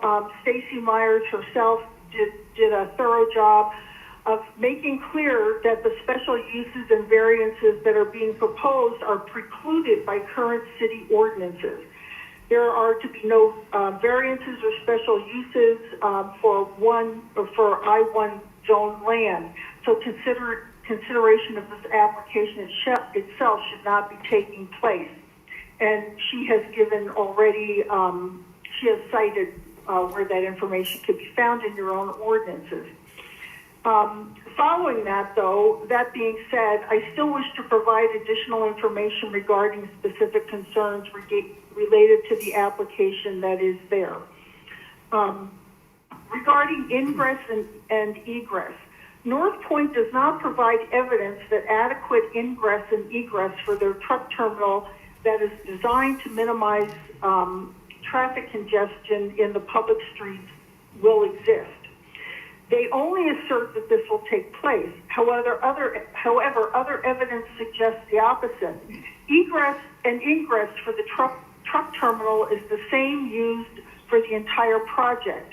A closed loop roadway that starts within Compass Business Park and continues outside the actual footprint, taking trucks to a proposed bridge, providing access, again, as I said, to Center Point, BNSF, and the interstates. That road is Mississippi Avenue. The easternmost mile of Mississippi Avenue will fall within the Compass Business Park footprint. Mississippi going west from Compass Business Park will follow currently existing Mississippi Avenue, which, one, is and will remain a public road despite plans to limit trucks on this road to only those to and from Compass Business Park. It will still accommodate autos, small trucks, box trucks, agricultural equipment.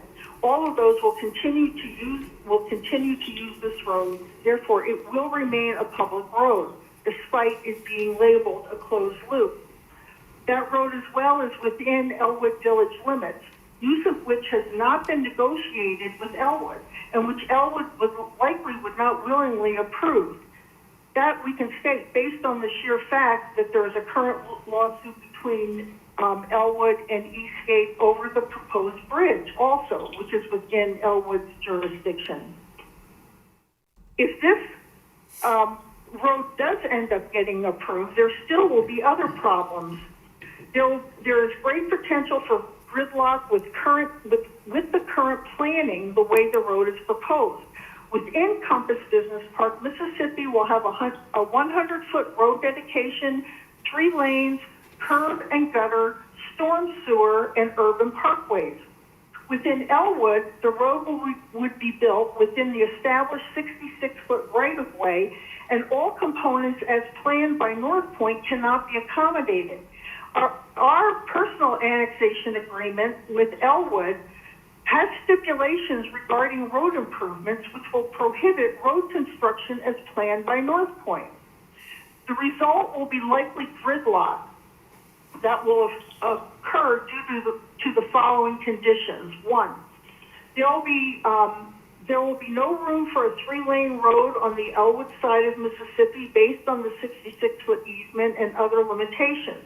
Therefore, transition from a 3-lane to a 2-lane road will produce slowing in light of projected traffic. A conservative traffic projection for the entire project is 3,600 truck trips per day. It has been estimated it could go up to 5,000. Just using 3,600 truck trips per day, you will have 5 trucks per minute and 1 truck every 12 seconds crossing from a 3-lane road to a 2-lane road.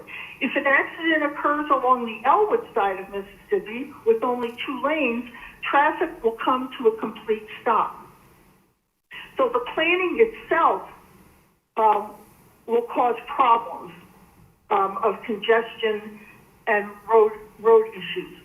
There's a potential for serious gridlock also due to long-established farming in the area and the required use of that roadway for that farming.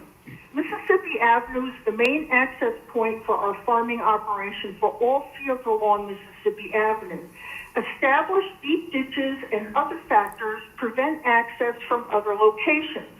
Not only will large agricultural equipment be competing with trucks along the roadway and entering fields, semis will be competing with parked grain trucks being loaded during harvest time. 5 semis per minute, combined with large agricultural equipment moving at a slow pace or parked along the side of the road, along with cars and other small trucks and box trucks, will only lead to severe congestion. The end result is not just congestion, but congestion that will endanger the public health, safety, comfort, and general welfare of the public. Second issue I'd like to bring up is has to do with surface water and drainage.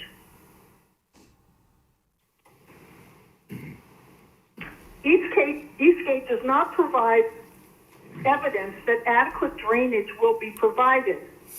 The current location for the proposed truck terminal, which is one subject of this hearing, is a designated wetland. That wetlands is the receiving end of runoff for current farm fields to the east and southeast for well over a full mile. Actual drainage to that area includes a large culvert going under Chicago Road, channeling water from the west side of Chicago Road, flowing east and northeast. That culvert was rebuilt within the last 6 years in order to accommodate the heavy water flow occurring during rains. Right now, there is no evidence of a flood plan for this area based on what has been received via FOIA. There may be a plan, but to date, it has not been made available to those requesting it. It has not been made available then to the public. And it is not presented within the application itself. So, problem, there's no flood plan for an area that is deemed a wetland. There is also no completed current water study addressing runoff and surface water that is available to the public. There is no way for R to assess the effectiveness of what North Point may be planning. It has not been completed in its final form according to Eastgate representatives, North Point reps. Therefore, again, it's not available for public review. Next point, there is no plan presented specifying how runoff will be handled if that floodplain is paved over along with all the additional land to the west projected to be paved over for warehousing. That includes, again, the warehousing and the building. That also includes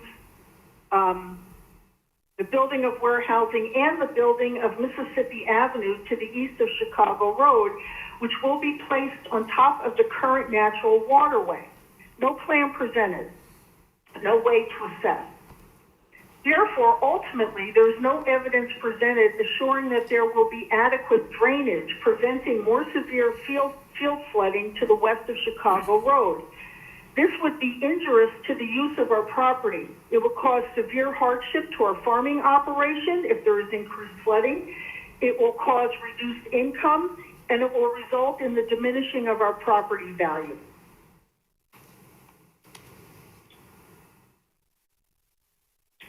Next point that I'd like to bring up. This has been discussed in part by Matt Robbins. I'll try to skip over certain things that he's already covered. Special use is not to alter the essential character of the locality. Yet Eastgate has provided no evidence that the special uses will not do that. It will not alter essential character of the locality. But evidence can be shown that the locality will be altered. The area has historically been agricultural for over 150 years. Most land surrounding the overall project footprint continues to be farmed, and land-owning farmers intend to continue farming. The December 2009 Rural Historic Survey conducted for the Will County Land Use Department and the Will County Historic Preservation Commission attests to this long-standing farm history. There is another visual that I provided. It's called NP Site Plan 2 plus Mid Buffer. Is it possible to put that up? If we can, it would be helpful. If we can get that up, this shows the placement of the current buffer zone, proposed buffer zone, the Daywin buffer zone. If it can get up, it's the whole area hatched in red, and it roughly covers, for the most part, from Hoff Road all the way north up to Brown Road, and to that basic, to a basic line running east to west along Brown Road. Looks like it's not going up. Okay. Anyway, in an effort to maintain and preserve Jackson Township, the one right before it with the red on it. That also provides the buffer zone as well. That's the one. Everything that is hatched in red there, you are looking to the east the way the map is positioned right now. That is all designated for the Daywin buffer zone. And you'll notice that a good portion of North Point's property to the south is within that zone. But in an effort to maintain and preserve Jackson Township's rural agricultural heritage and structures, and to buffer the impact of growth, Will County did recommend establishing the buffer zone. Our entire farm sits within that buffer zone, and we support the establishment of that zone in order to protect the agricultural area that runs along Medewin Tallgrass Prairie. As I stated as well, much of the southern portion of Compass Business Park falls within that buffer zone, including the proposed truck terminal location and the locations of container storage and stacking at every warehouse within that zone.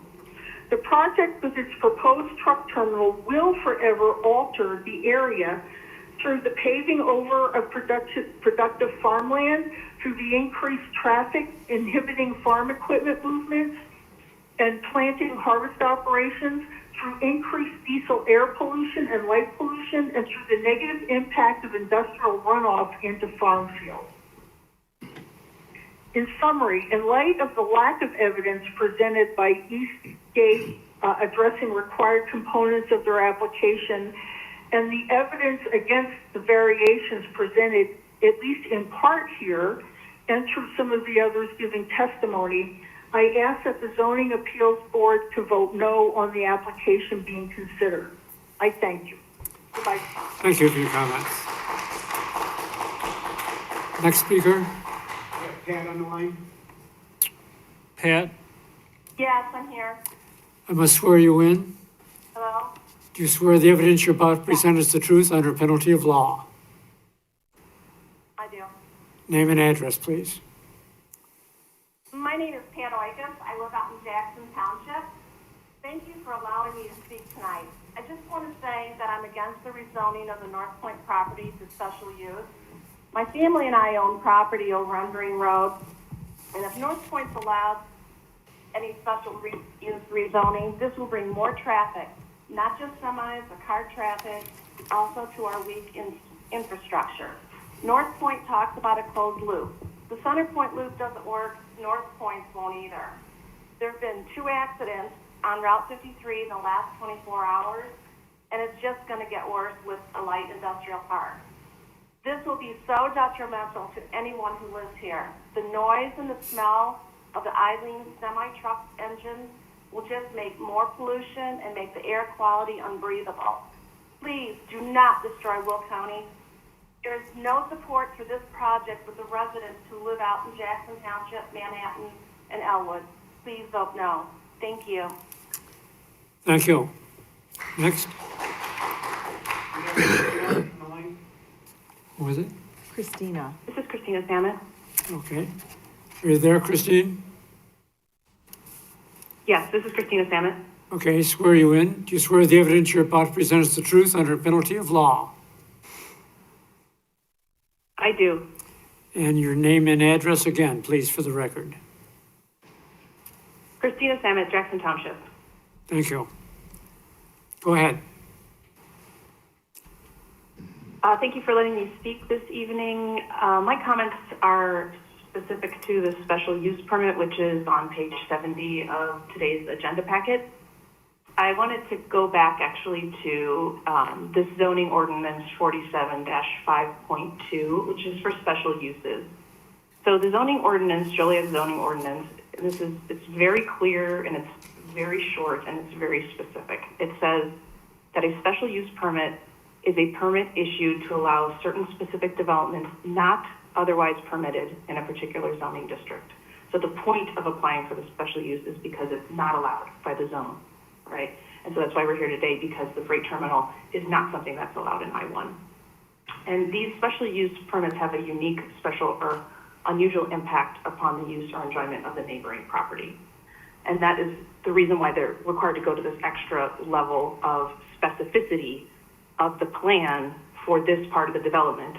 Things which are within just the I-1 zone can be more vague, because as long as they meet the conditions that are specific to the zone, they will be permissible.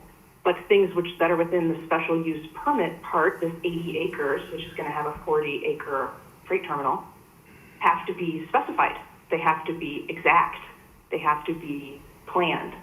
And I'm quoting again from the zoning ordinance. It says, development under a special use permit differs from a zoning change in that it is much more specific. The applicant submits plans, and if approved, he must follow those plans exactly or reapply for a permit before deviating from the plan, whereas a change in zoning grants the ability to develop whatever may be permitted within the new zoning district designation. So tonight, since North Point Development has applied for a special use permit, there should be a specific plan for the freight terminal. Exactly the size, the location, and it shall meet 7 requirements. They shall provide evidence for 7 requirements.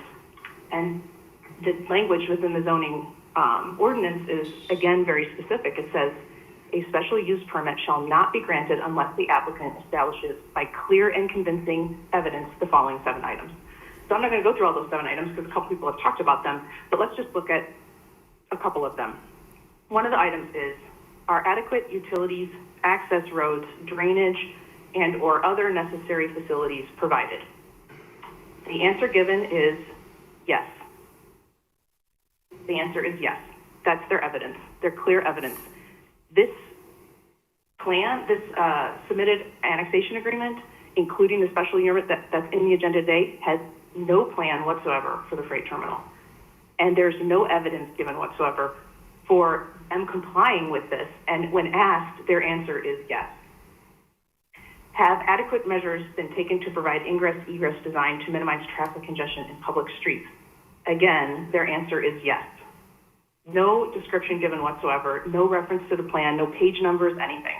So this is sort of reminds me of like doing your homework in homeroom. Like, I cannot believe that any developer of this size would submit something like this. It's an absolute open avenue for legal trouble. There's no way that you can get a special permit with the way that these have been responded to, these 7 requirements and the plan that's been submitted. The last one I want to talk about is the first requirement for evidence. How will the establishment, maintenance, or operation of the special use affect the public health, safety, morals, comfort, or general welfare? North Point's answer is actually more than one word this time. They say, the special use requested is consistent with the requested I-1 use proposed. Okay, the definition of a special use permit is that it is not consistent with the zoning and that you need to justify why you are going to, despite asking for this variance, the special use of the land of I-1, why you're still compliant with these 7 items. And they have provided absolutely zero evidence of any of these items. And it's been pointed out by previous speakers. It doesn't take a genius to actually look at this and realize that this is absolutely not an application that is complete in any way.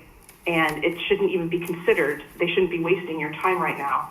This is in fact actually like someone slapped this together in 5 minutes by putting yes to every question and expecting that, the law doesn't apply to them. And I personally think that their assumption here and why they thought they might get away with this is that they think that, a 40-acre freight terminal is just a drop in the bucket. We're building 39 million square feet of warehouse space on over 1,200 acres in this application and probably more. That's not how the law works. Just because it's a large development, it doesn't mean you don't have to meet the requirements of the special use permit. You do. You have to follow this ordinance. The law applies regardless of the size of the development. They asked for a freight terminal. It's not allowed in the zone. And they maybe very well could actually justify all 7 of these points. I wouldn't be surprised if someone put a little bit of time into it and put a plan together that they may be able to actually apply for this special use permit, but they didn't do it tonight. Just because it could be done doesn't mean it has been done. This is a completely inadequate application, and I ask that you reject tonight the special use permit application. Thank you. Thank you. Next speaker. We have Aaron on the phone. Aaron Gallagher. Yes, I'm here. Okay, I must swear you in. Do you Good swear the evening. evidence My you name present is the truth Yes. under penalty of law? I do. Name and address for the record. Yes, my name is Erin Gallagher. I am the volunteer spokesperson for Stop North Point LLC, and I'm here to represent not only myself, but 35 plaintiffs, many of whom are decorated veterans, and many Joliet residents, as well as numerous contributors and supporters. I'm sorry, Go ahead, Aaron. can you hear me? Yes, go ahead. Okay, I thought somebody was speaking. Okay, I'm here to represent not only myself, but 35 plaintiffs and many decorated veterans, Joliet residents, as well as numerous contributors and supporters, many of whom are your constituents, as well as your neighbors region-wide.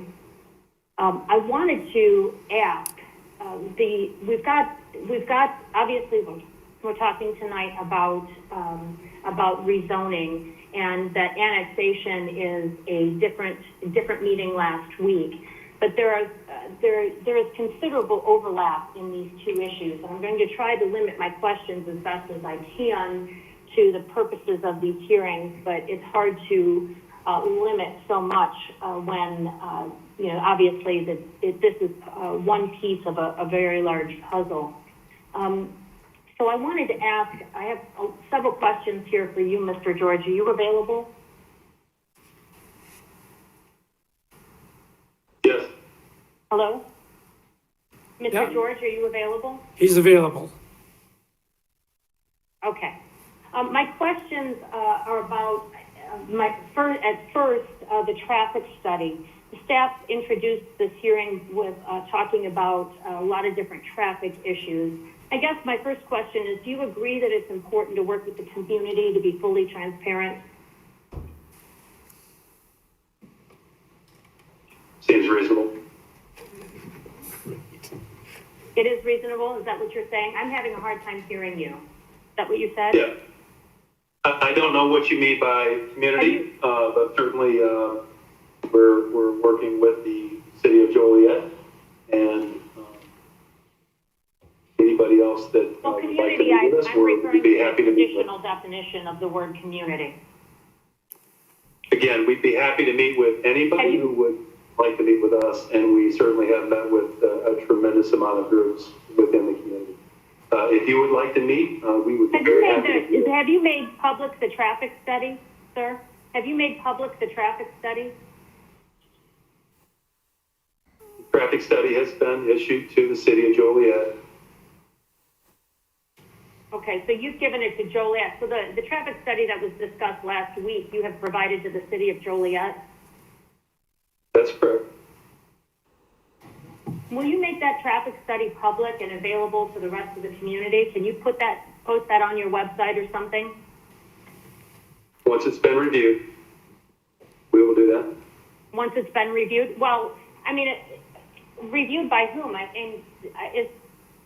These are the meetings that are relevant to doing that. I'm asking if you could provide the traffic studies to the community. What further review are you asking for? Mr. Chairman, I'm the attorney for the petitioner. Could I object to Ms. Gallagher? She's going to do what she needs to limit her questions and her comments to the special use and the variation in front of us this evening. She's free to have a conversation with Mr. George on the side, that's fine. Why was the staff able to discuss it? If this wasn't relevant, then why did the staff present it earlier this evening? All right, it was mentioned in the staff report. The staff report is not evidence. Mr. George has indicated that the city of Joliet has the traffic study. It's currently under review, and that is an accurate statement. We're going to move on from this now. Go ahead, Aaron. Okay. One moment, please. Okay, so how many trucks per day is North Point going to add if this is approved this evening?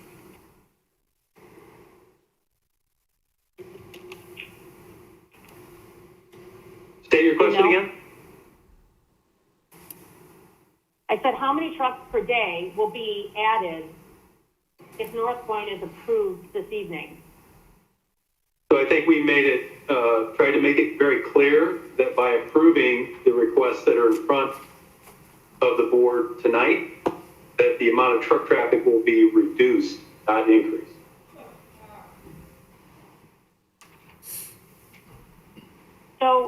that number predicated, that reduction predicated on having the bridge over Walter Strom? Doesn't have anything to do with the bridge on Walter Strom.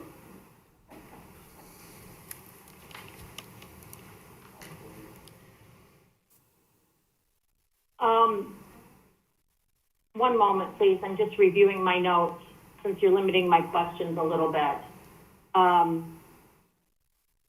So what roads do you believe the trucks will not be traveling along to get to this particular facility?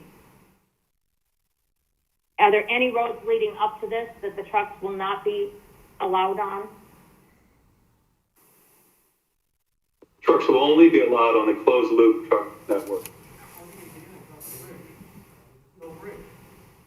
And who is going to enforce that? Enforcement will be in the city of Joliet, so I assume enforcement. And They'll take care of enforcement, the city of but we will Joliet, certainly obviously, orchestrate the program. police would enforce that. So who is going to pay for the police to enforce that? Is that something that North Point is going to provide for?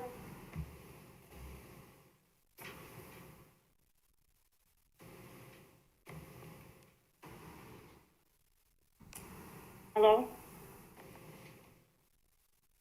I'm trying to figure out how your question is applicable to what we're talking about tonight.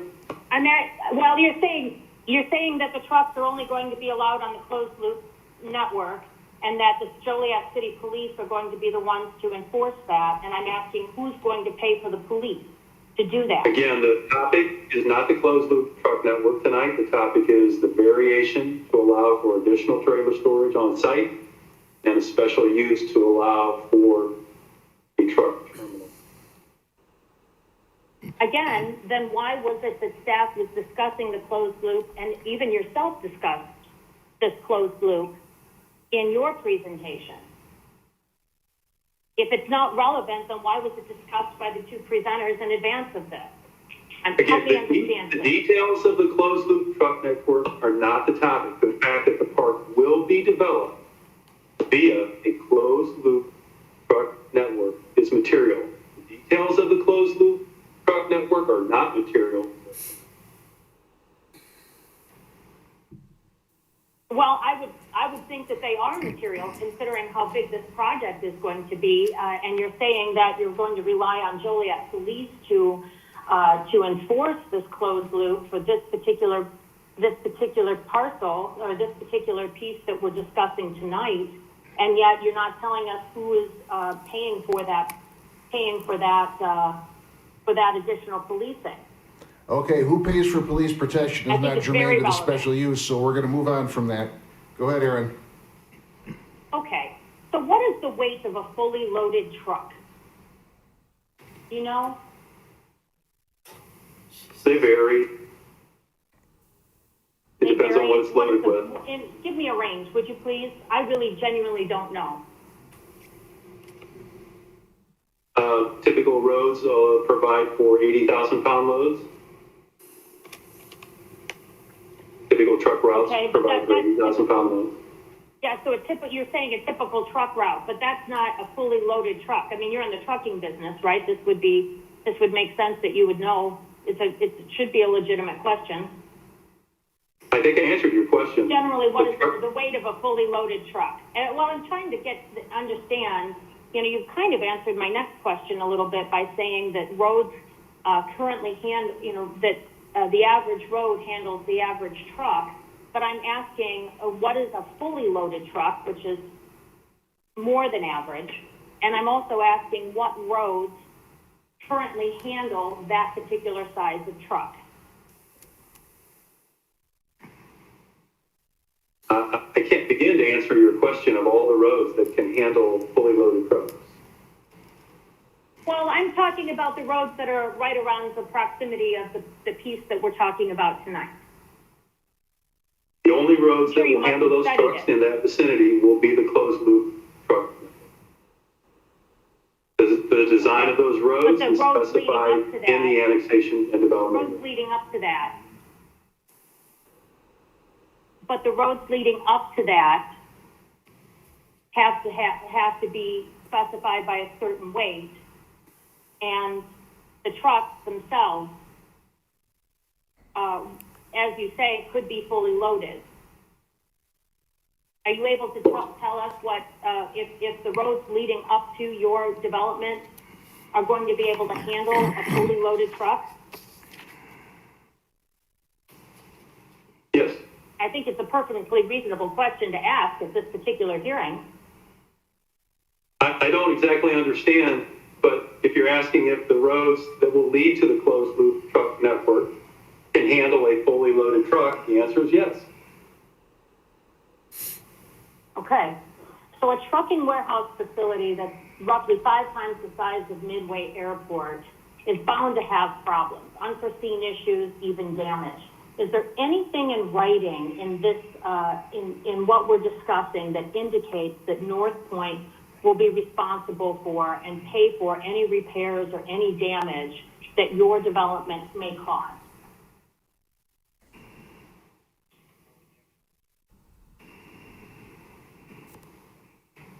Again, I don't know how that pertains to what we're discussing tonight. So that would be no, you don't have anything that would reassure us that things that could go wrong, which there's always something that goes wrong, but you're not absorbing any of that liability at all. Have you agreed to pay for any damages done to any of the Village of Elwood or Village of Manhattan? Again, that's not what I said. What I said is that's not the topic for tonight. Okay. Mr. Regis, is that your ruling, that this is not something that can be asked this evening and that he's not supposed to answer? Well, we're talking about a variation on trailer parking and a special use permit to allow a truck terminal in a very specific place. That's what we're talking about tonight. Okay, so concerning this particular piece that you just mentioned, is there anything in the document that we are asking this board to vote on that indicates that should something break or go wrong that's caused by the development, that the development would be responsible for paying for those damages? Mr. Chairman, can I object a minute, please? Again, this is the petitioner, the attorney for the petitioner. What Ms. Gallagher's trying to get Mr. George to testify is the annexation agreement, okay? To the extent that can I finish, Aaron, or no? May I finish, Aaron? If you want to, by all means. Okay, it's not my rodeo tonight. Okay, thank you. So, to the extent that her question is asking about truck traffic and anything that happens with respect to that truck traffic generated from a future terminal, I absolutely agree that's great. It's understandable, it's a concern. There is an annexation agreement that you guys may have read and she may have read. Nowhere in there does it have the developer paying for some unspecified damage of which she speaks.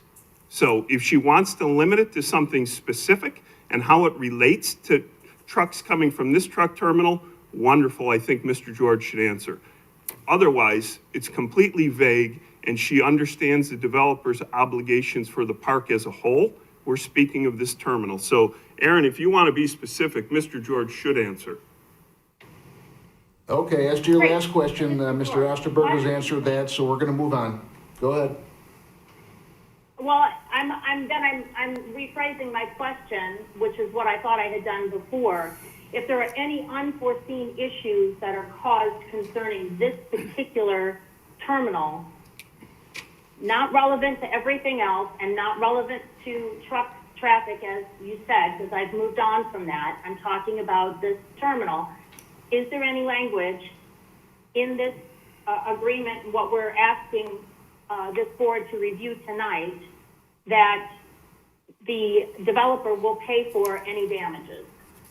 Mr. Osterberg has objected to that, and the phrase any... He just said, he just told me the I phrase should ask that any question, unforeseen damages is very vague and it's impossible for him to answer that question. He has told you what's in the agreement and what's not in the agreement. We're going to move on from that. Okay. one moment.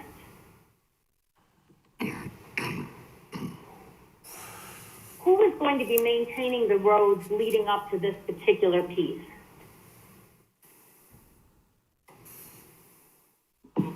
Oh, that'll depend on whose roads they are. Would that be county or that, I'm sorry? It'll depend on whose roads they are and what agreements we forge to be able to utilize them. We don't have the right to use roads in other communities, and until we do, that'll be part of some type of an agreement where responsibility for those will be negotiated. Well, I think it's kind of an important matter to point out that you are fighting with the Village of Elwood over land and a bridge in Elwood, and the discussion about everything that we're talking about tonight, last night, next week is all about this bridge in Elwood. And so I think I take exception to your last comment, but I will continue with this next question. The maintaining the roads that leading up to your project then would be maintained by those municipalities. So what about roads that are a few blocks away, for example? If something, the potholes and the stress on those roads, that would also be maintained by those individual municipalities, townships, county, village, whatever it may be. That's correct? He's answered that question. That's correct. Okay. We all know who maintains roadways. We're going to move on. Do you agree that and let's talk about noise a little bit. Do you agree that a fully loaded semi going down the road is going to increase noise? It depends on where it's traveling. In some areas, the background noise is higher than the truck. In some areas, it's not. So a fully loaded truck with brakes and backup signals is bound to make noise. And have you done any analysis on the noise levels that these trucks are going to cause? So noise is a requirement. Noise regulations are required to be adhered to in the state of Illinois. Vibration, sound, emissions, they're all requirements. They're all laws that are required to be adhered to by the state of Illinois. The buildings will adhere to all and those. The truck idling as well? Noise. The sound from truck Regulation idling, is for noise. It doesn't specify the type of noise. It's just noise. It could be any type of noise. State of Illinois has regulations. And what about vibration? Regulations have to be adhered to. Yeah. Yeah, so my question is about, have you done any analysis on this? Have there been any studies? And your answer was that there are state laws limiting or requiring or something restricting this. So I'm going to go back and ask the question again. Separate from the laws, I'm asking about analysis. Has there been any analysis or any studies done considering the potential for noise pollution for this number of trucks? You're asking for additional truck parking. And I'm asking if it's approved tonight that you get additional truck parking and all of these things that you're asking for, that's going to bring more truck idling, more truck noise. So please, the question is about the analysis or studies done for all of these increased trucks. Again, have you done any what we're asking for tonight will reduce truck idling significantly and reduce truck traffic, therefore reduce truck noise. But, and there's no obligation to study that in advance. The only obligation is to meet the laws. And this board tonight can be 100% confident that this park will meet all the regulations laid out by the state of Illinois and the city of Joliet for noise, vibration, light pollution, and emissions. Park will meet all of those. There is no obligation. I'm hearing you tell me that you're going to meet all the standards, but I'm not sure why the question is being avoided. Why? I think it's unfortunate that this commission is asking me to limit my questions, and yet you're not being asked to answer the basic question: have you done a study or not? We want to know how far away is this noise going to be heard? Can you explain how far away this noise is going to be heard from this particular parcel if this is approved? State of Illinois has requirements for noise measured at the property. All of these facilities will meet those requirements. Yeah. Okay. You're asking us to trust you and to take your word for it. I'm not asking you to trust me. Are you in contract I'm not with asking you to trust me at all. environmental firms? Have you had any discussions with any environmental firms, or are you in contract with any environmental firms concerning the environmental impact? Again, state of Illinois has requirements for all environmental impact. We have an environmental firm involved with the project. We will meet all of the requirements of the city of Joliet, Will County, and the state of Illinois in regards to environmental, in regards to flooding, in regards to wetlands, in regards to noise, light, and emissions. Last week you mentioned that you hadn't done any environmental impact studies, and I'm just kind of following up with that, wondering about this particular piece. Have you had any discussions with them? I mean, in order to be in compliance, as you say that you will be, I mean, it's reasonable to assume that you've been in discussions with environmental firms. Is that reasonable? I have a question. I'm not sure what the question is. I'm sorry? Again, all of the facilities constructed in the park will meet all of the regulations of the city, the county, and the state. Yeah. That is not an option. Those are pretty vague answers. Mr. George, and for a project It's a very specific that answer. you are proposing here, with the amount of trucks that you are proposing here, I think it's very, very reasonable, and not only reasonable, but our responsibility as residents to ask questions about what you are doing, how do we know, and why are you asking us to take your word for it? Sound, I'm not asking you to take my word. sound is a problem. Environmental is a problem. And you're saying simply that you're going to be in compliance, but you won't offer any information other than we're supposed to trust you. We have bald eagles here. We have bison here.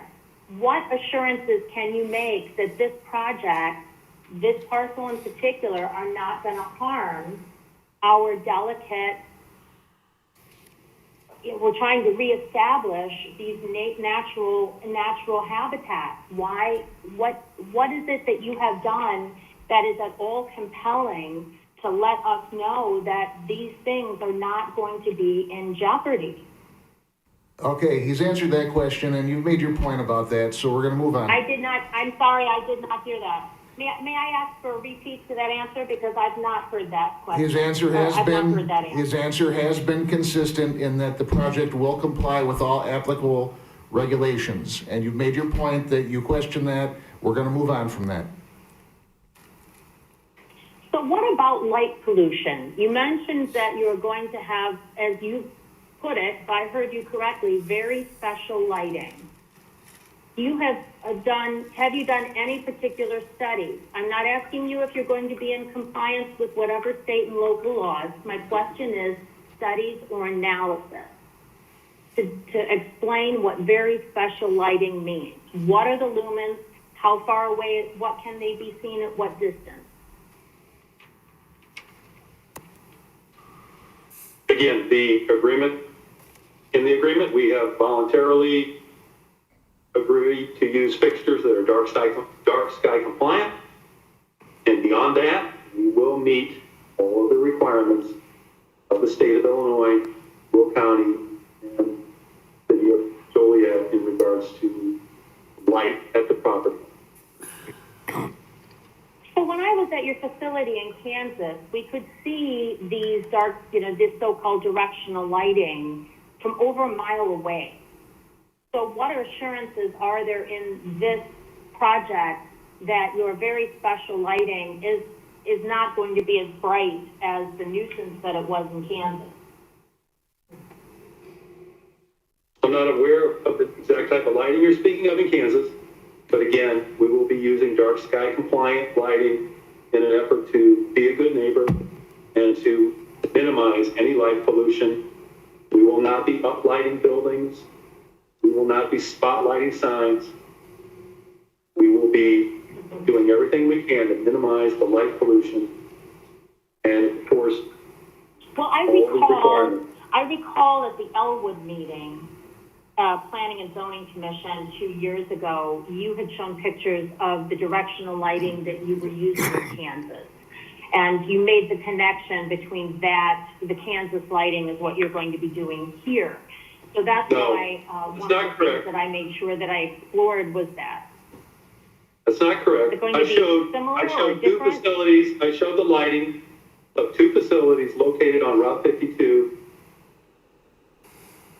I did not show any lighting from Kansas. The facilities are located right on Route 52, south of I-80.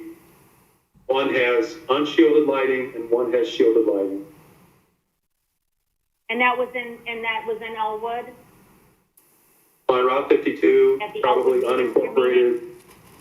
I'm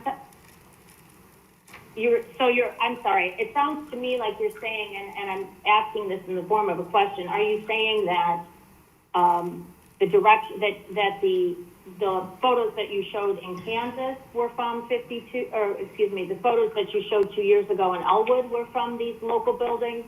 Or are you saying that the photos that you showed here in the Joliet hearings were from local buildings? Aaron, I don't remember exactly what buildings I showed when. I showed no lighting in this Planning Commission meeting or this ZBA meeting. Okay. So again, we're planning for dark sky compliant lighting. Light pollution, we can do no better. I have nothing else to say about that. The bright lights and the light pollution is a very real concern for those of us here. And that's why we have voluntarily put into the agreement that we will use dark sky compliant lighting. Okay, I heard you. Thank you.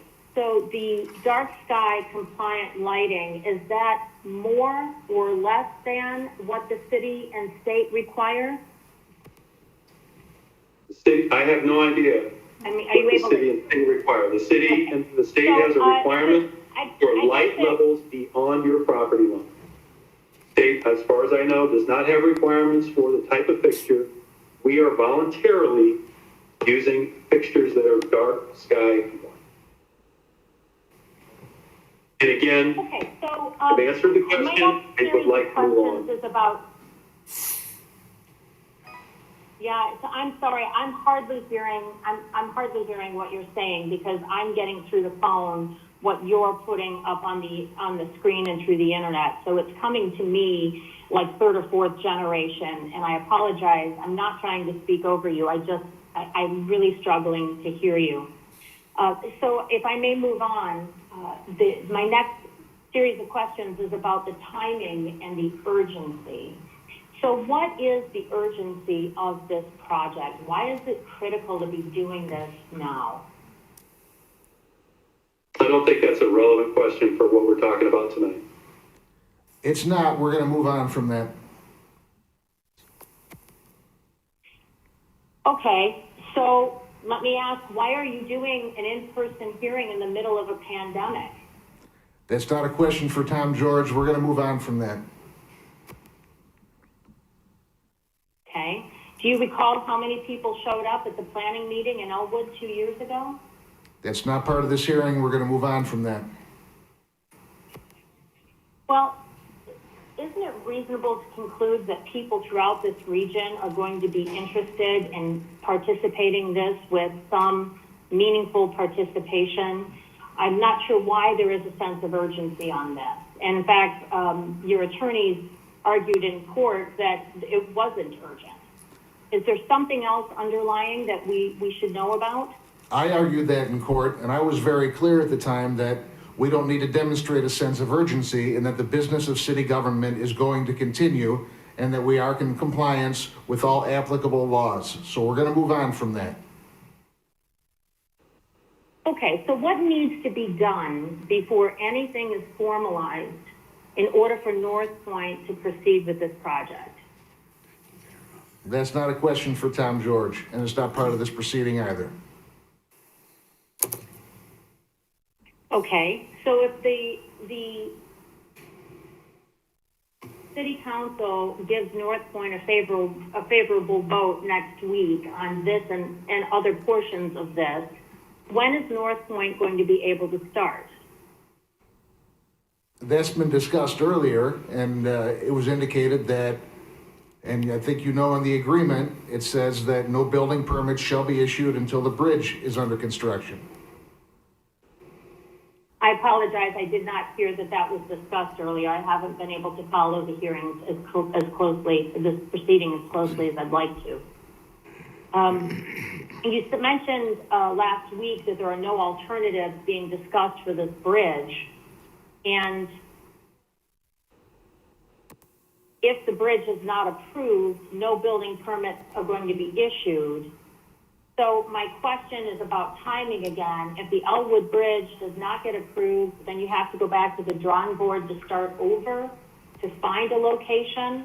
What would that process look like in terms of timing? And this is relevant to tonight's hearing because what I'm asking is, would this have to go back to re-annexation or rezoning? And what kind of timing are we talking about? I want to know ultimately, when does North Point intend to break ground? That's not part of this hearing. So after breaking ground, how long will it take to be operational? 1 month, 6 months, a year? Well, once again, we're talking about a variation on trailer parking and a special use permit.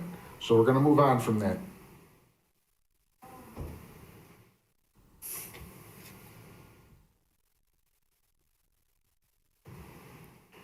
Have you signed any contracts for construction? We're going to move on from that.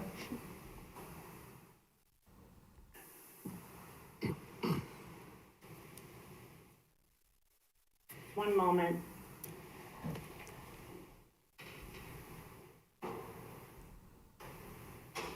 Labor unions in Michigan claim that you signed a PLA with them, but then you brought in labor from out of state.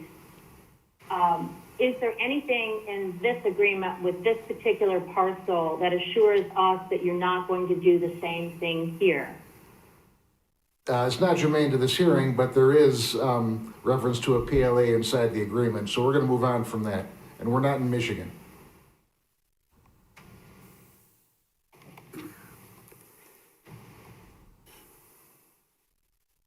All along in this process, Mr. George, you have said that you are not asking for tax abatements. Is that correct?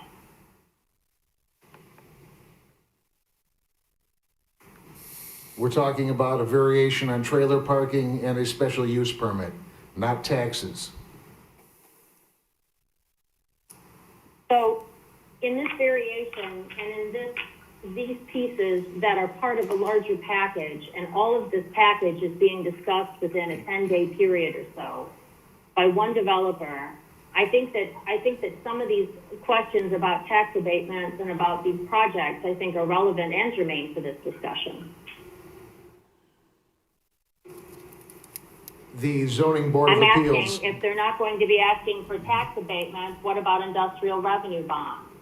Is there anything in writing that assures us that North Point or its tenants are not going to be seeking to any tax abatements or industrial revenue bonds later on?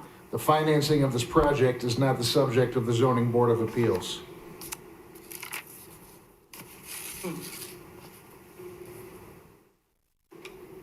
Well, I can understand why you would want to limit that, but I think that this information is relevant.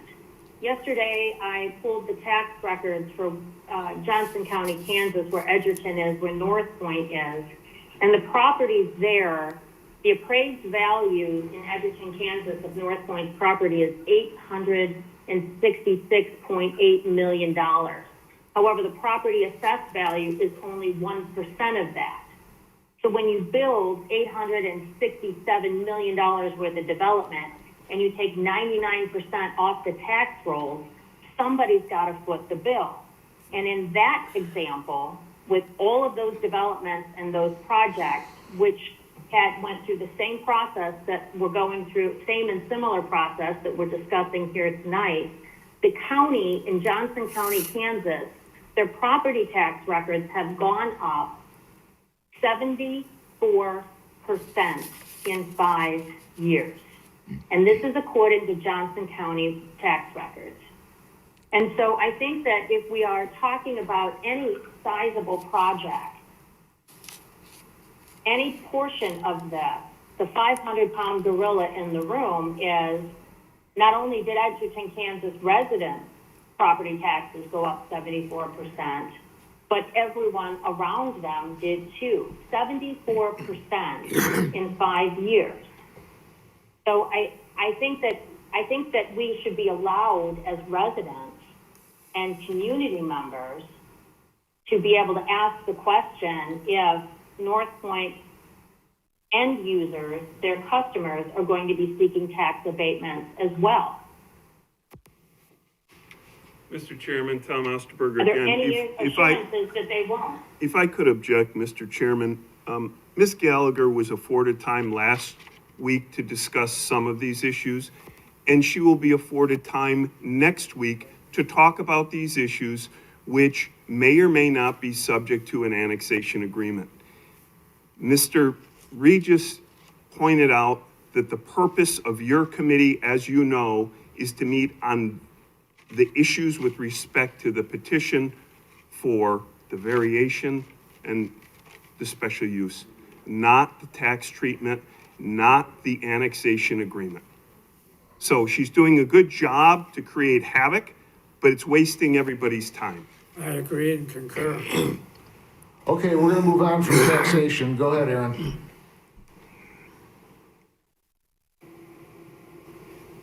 One moment, please.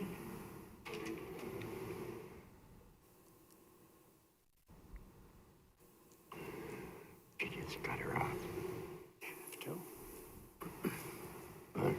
So, are there going to be any additional improvements needed,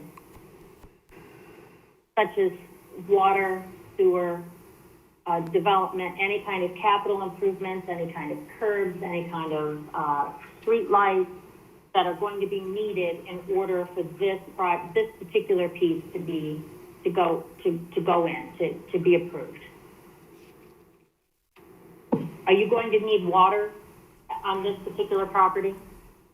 All the infrastructure required to support the special use and the variation are provided for in the development agreement and will be constructed and paid for by the developer, per the agreement.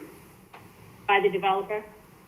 So North Point is going to pay for all of the water and sewer improvements within the development, but what about leading up to that development? Is there anything, if this special use and rezoning are approved, who's going to pay to pipe it up to you? Or is it already ready to go? Well, this variation in the special use is inside the development, so development of infrastructure outside the development is not germane to this hearing.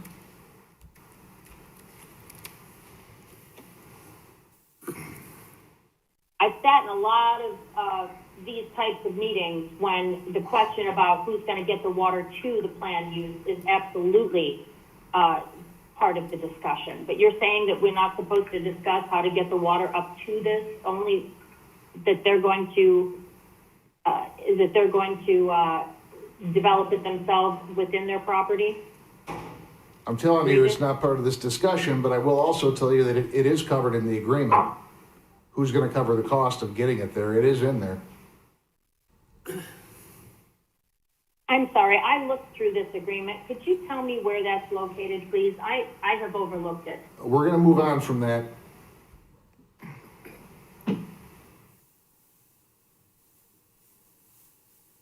I'm sorry, I didn't hear you. I was asking a question. Did you tell me what page in the agreement it is, you say? continue. We're gonna move on from this.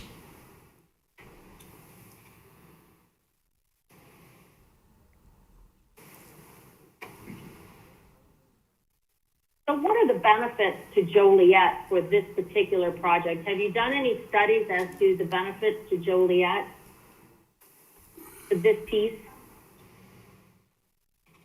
We're gonna move on from that. Go ahead. Mr. Regis, Tom Osterberger again. Mr. Chairman, I want the petitioner to be able to answer Aaron's questions. I just wish they were specific. Mr. George testified the benefits of a truck terminal within a project like this. I'd like for him to repeat that if that's possible, Mr. Regis, but she needs to be specific on the questions I would not want to delay this hearing anymore to have him repeat something he's already stated. Oh, I'm sure, Aaron. But if you'd like him to answer specifically about the Will County Freight Motility Study. right, he didn't testify that. Aaron, he didn't testify that. If you have a question of him of what he testified, that's fine. If you have a comment about this request, then make it. That's wonderful. But please ask him a specific question. So when I was listening earlier to the person talking about the Will County Freight Motility Study and that the petitioner believes that they were in compliance with a survey, that did not come from Mr. George, that came from staff, and it's not part of the hearing? He did not testify to that, Aaron. One of the objectors that you probably know quite well testified to that. If you have a question of something from Mr. George for which he testified, ask him, please. So I think what's happening here is I'm not understanding who was testifying and who was under oath. It was my understanding that the presentation at the beginning of this meeting, at the beginning of this hearing, was part of the public record and the testimony. Am I misunderstanding that, Mr. Regis? Yeah, it was brought up. Was that a staff member before the? No, it was brought up by a speaker, so you're not gonna ask Mr. George questions based on what another speaker said. I'm not talking about what the speaker said. I'm talking about at the very beginning, the gentleman who spoke opening these hearings that said staff believes and staff recommendations. He brought up, was that a staff member who said that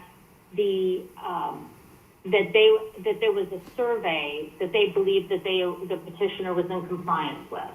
Okay, then you're talking about the staff report. I'm only asking okay, that's what I'm getting that confused, and I apologize. I thought that person was, I have not been able to hear all of the hearings.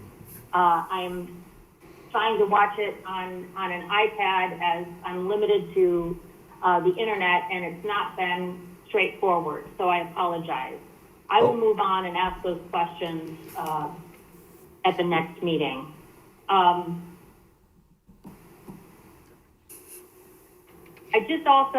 guess the rest of this, since I'm not getting a lot of questions answered, and the answers I'm getting are particularly vague, I think that I just want to make a couple of statements. Concerning the Veterans Affairs, I want to make sure that the people in the room tonight are aware that the Department of Veterans Affairs Cemetery Division has provided a letter in strong opposition to this project. They laid out 5 points, many of which were traffic related, also stating that they were never in agreement with this project. I don't know if this commission has had a chance to review that letter, but it's very, I think it's very germane to this and the entire week's project. I also want to say that with 35 plaintiffs in the Stop North Point lawsuit, we have a tremendous list of veteran heroes. One of them is World War II B-17 radio man Ted Michi, who flew 25 missions. He's a Joliet resident. He and his daughter, both, Jerry Michi Jones, are plaintiffs. Alan J. Lynch, Medal of Honor Veterans Foundation. This is the gentleman who is the only living Medal of Honor recipient in the state of Illinois. And as the spokesperson for this group, I can relay his quote: "No American would countenance the building of an industrial park next to Arlington National Cemetery, Alan Lynch said. This is no different. And he said, we have joined with the South North Point suit via the Alan Lynch Medal of Honor Foundation because we have one singular constituency, our living and fallen comrades. We consider this final resting place as sacred, inviolable, and worthy of our efforts to mitigate it being defiled as it has been. It doesn't matter if it's Arlington or Abraham Lincoln, they are the same. Now, our military, regardless of branch, accepts the bond with all brothers and sisters on the first day of service. And when we say we leave no man behind, it's not a slogan, nor does it ever expire. We and the cities of Joliet and Elwood owe them this accommodation. Another one of our veteran plaintiffs is Robert Pillion. He was born and raised in Joliet, graduated from West High School. He was a Silver Star and Bronze Star recipient, 35 years in the service. He flew helicopters in Vietnam and flew cover for George H.W. Bush. Native American Michael Kamonikut, a Vietnam veteran himself, Gold Star family, whose brother died in Vietnam. He is with the veterans of the Menominee Nation. Kevin Pamacala, commander of Joliet Stone City Post, United States Navy, retired. Skip Huckbauer served in Vietnam. He's the chaplain of Joliet Stone City Post. John Walker is a Purple Heart veteran, a tunnel rat in Vietnam, and a volunteer honor guard member at the National Cemetery. Gus Bazelon is a well-decorated helicopter medic in Vietnam, a volunteer at the National Cemetery, and an American Legion member whose wife is buried at the National Cemetery. Brothers Alejandro, we know him as Al, and his brother Willard Gutierrez both served. Willard was with the 101st Airborne in Vietnam and is a three-time Bronze Star recipient, one with the V device for valor and one Oak Leaf cluster. Barbara Whitfield's husband, Dennis, served 2 tours with the United States Marine Corps in Vietnam and died of Agent Orange and is buried at the National Cemetery. I met with her out there today, and while we were out there, a truck pulled into the cemetery and blocked myself and a funeral procession from exiting the cemetery as the semi-truck turned around on this hallowed ground.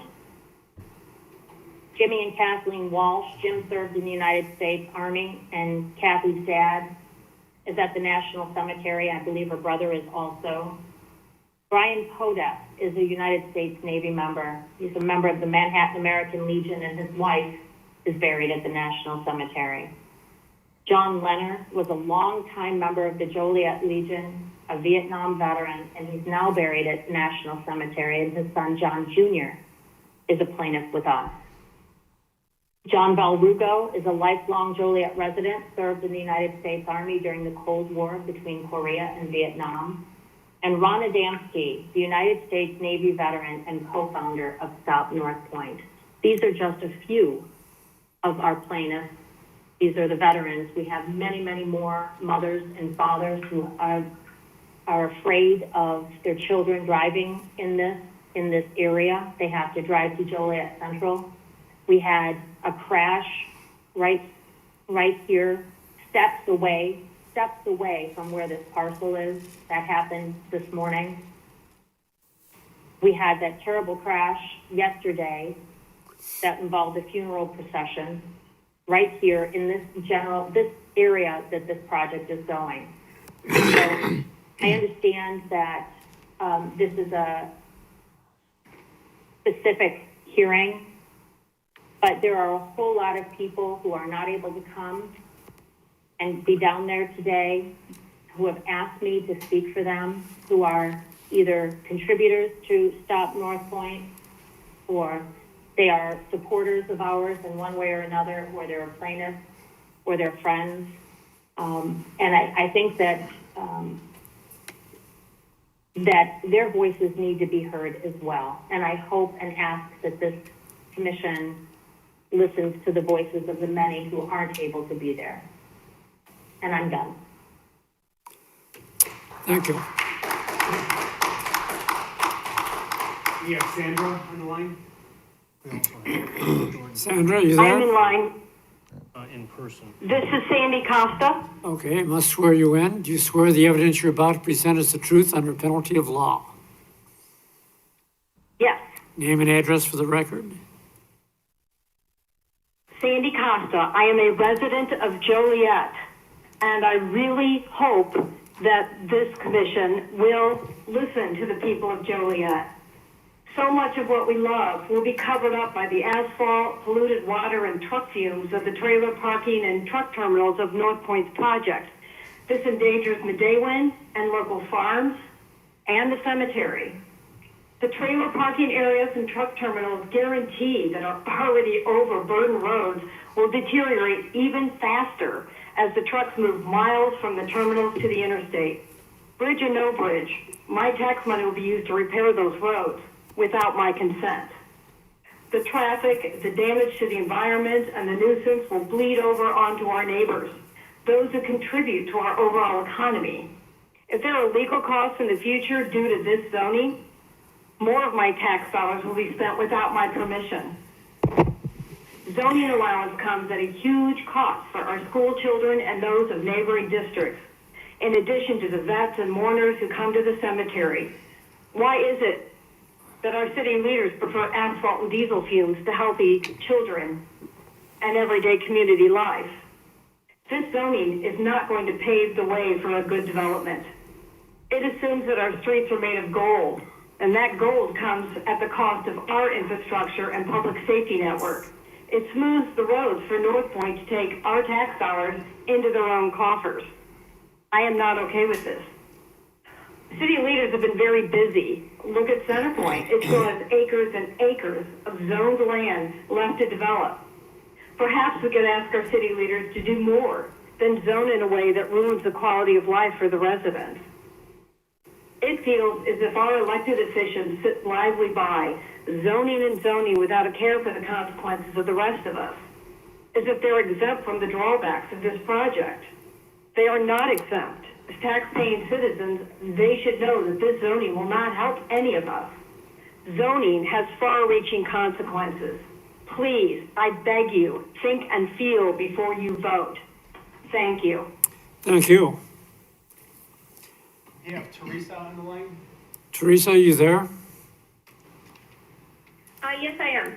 Can I swear you in, please? Do you swear the evidence you're about to present is the truth under penalty of law? I do. And your name and address for the record. Teresa Pappas, Jackson Township, Elwood, Illinois. Thank you. Go ahead and proceed. Ralph, I'm sorry, what? Go ahead with your statements. Thank you. Ralph and I are extremely opposed to special variances to North Point Logistics. Center is not fully built out into capacity yet for warehousing, and is already situated in an area that's better served for warehousing. The infrastructure in Will County, the local roads and truck routes are not going to be able to withstand a development of this sort. Not only is the truck traffic going to be a huge amount of trucks, I think in one of their presentations, they had estimated about 5,000 workers per shift. So that means so that's 10,000 cars coming and going at the same time every shift. The land should not be taken from America's food supply. We need our farm ground. The Abraham Lincoln National Cemetery and National Tallgrass Prairie are jewels that would be directly harmed by this project. It will have a negative impact for hundreds of mile radius of Will County, not just here in Manhattan and Elwood and Joliet, but it'll affect the entire portion of Will County. The financial gain from this project is limited to corporation and does not produce viable, secure jobs for area employment. In the former plan, they proposed a water tower near the subdivision in the northeast corner of their proposal. There's a subdivision along Ridge Road that comprises Hemp Hill Drive and Bicentennial. If they were to put a water tower there, what is that going to do to our wells? We live on 14 acres, kind of in between the two subdivisions. That was a hand-dug stone quarry from the 1920s, which our driveway goes through a portion of that. I'm concerned about what the flooding and water retention is going to be because we're already a reservoir for extra water. If you add concrete right next to us, where's that water going to go? Are we going to be flooded, or are we going to have water for our wells? The closed loop plan, I still have not ever completely understood, because I understand the goods come off of the rail, go to the warehouses, but then at some point they have to be picked up and trucked out to places across the country where the goods are going to. So are those trucks coming and going on that same loop? Because it's not just the trucks that are going from the railroad terminal to the truck terminal, it's also trucks coming in to take the goods out and away from Will County. I don't know how anyone can present a plan that has no plan. There is no blueprint of where things are going to be, so we don't have any clue how this is going to directly affect all of us, but I'm especially concerned about our subdivision because it's right along two of our borders to the subdivision, to the north and to the complete west side of our subdivision. I would like to know from Mr. George what is in the plan to go in that area, and why isn't there a plan that's comprehensive as the Elwood plan that they presented 3 years ago was comprehensive. We could see where things were going and where they weren't. I'm not really sure how you can provide variances from something you don't have a plan to show.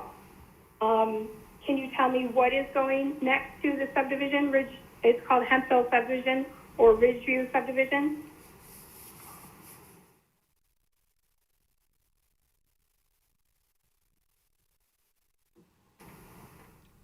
Tom, are you there? I'm sorry, I did step away to go to the restroom. What was your question? Because there is no comprehensive plan, I wanted to know what is going to be in the direct vicinity of the subdivision on Ridge Road. It's called Hemp Hill subdivision. It's also called Ridgeview subdivision.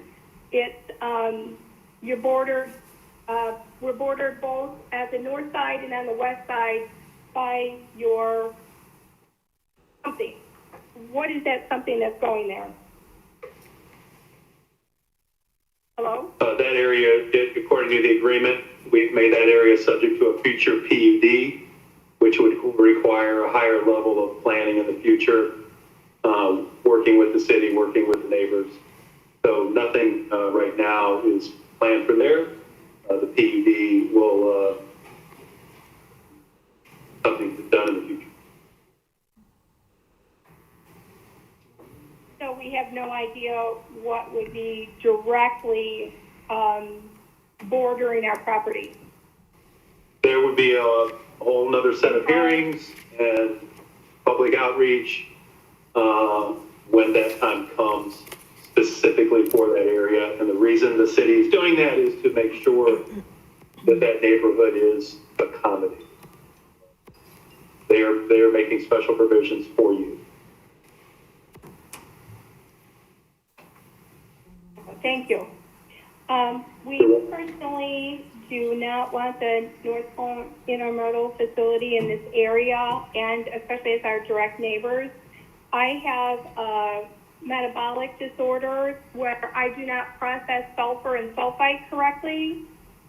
When I come into direct contact with diesel exhaust, it sends me into an asthma attack.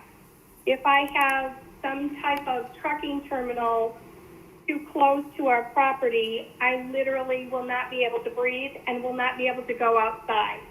I am a gardener. I spent years working on this property. We've been here for 32 years. We built the house ourselves, and I mean that literally. We built it from every piece of wood ourselves. We don't want to have to be forced to move by a project that's going to be detrimental to the entire Will County. So with saying that, I would ask you to please vote no for the special use zoning, and thank you so very much for dealing with us tonight. Thank you for your comments. Next, We have Dan on the line. Dan DiCaprio, are you there? Yes, good evening. Okay, do you swear the evidence you're about to present is the truth under penalty of law? Yes. Name and address for the record? I'm sorry, I did not hear you. Okay. He Proceed.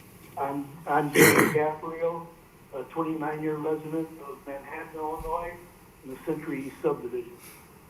And I'm speaking to you as a private citizen. Even though I'm the vice president of the Manhattan School District 114 and a school board member there for the past 10 years. Ladies and gentlemen of the Zoning Board of Appeal, I'm going to keep this short for you tonight, and that some of the earlier speakers already hit some of the points that I had for you. I want to thank you for the opportunity to address you this evening, and thank you for your service to Joliet. I oppose the North Point development and believe you should as well. Vote no on petitions 2020-46 and 2020-47. Before I get into my presentation, I did have a question as to why we're even doing this before the court ruling on the bridge. Why is this project being rushed through like this? Well, Dan, we covered that earlier, and it's been clear that the city of Joliet is going to continue on to conduct its business. So go ahead and please continue with your comment. Okay, thank you.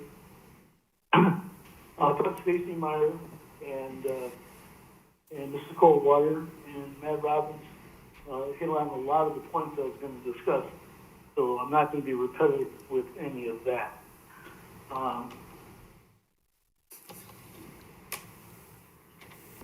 I just wanted you to know there's a list of resolutions in opposition to this throughout Will County in Manhattan, Elwood, south and east sides of Joliet. We're 11 different taxing bodies that oppose this and have resolutions. 3 were public school districts, 2 are township governments, a fire protection district, a union representative, of Will County Sheriff's Department, or deputies, the VFW, the American Legion, the Sierra Club, and other environmental groups mentioned earlier this evening, 5 ex-Will County board members, as well as the Will County Farm Bureau, and various church ministers in the Joliet area. I submitted a resolution as the vice president of the school board, which I was asked to read tonight. That's the only thing from the school board side I'm going to talk about, because the rest is all just me. So a resolution for the record was the Manhattan School District Board of Education, whereas North Point Development, North Point has proposed the development of an industrial development and building of the Compass Business Park, which shall consist of 2,200 acres in Jackson Township, encompassing territory within and outside the boundaries of the Manhattan Community Consolidated School District 140.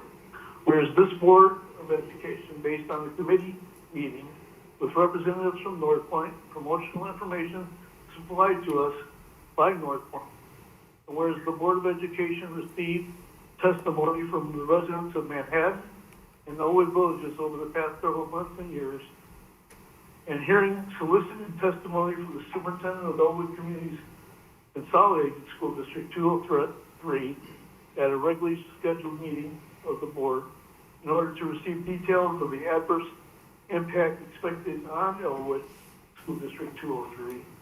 Whereas based on the opposition expressed to the adoption of resolutions by Elwood Community School District 203, as earlier in the Elwood Fire Protection District, the Manhattan Township Board, including all the trustees, the supervisor, the road commissioner, the clerk, the assessor,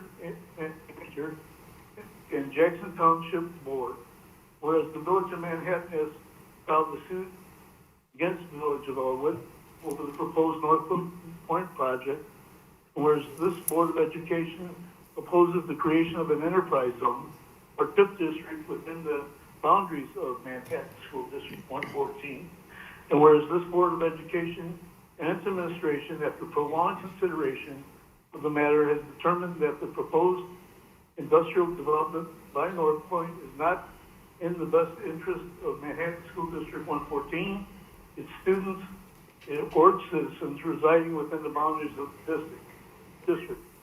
Whereas in the opinion of this Board of Education, that such development would adversely affect the current student population growth, and more importantly, the safety of its students.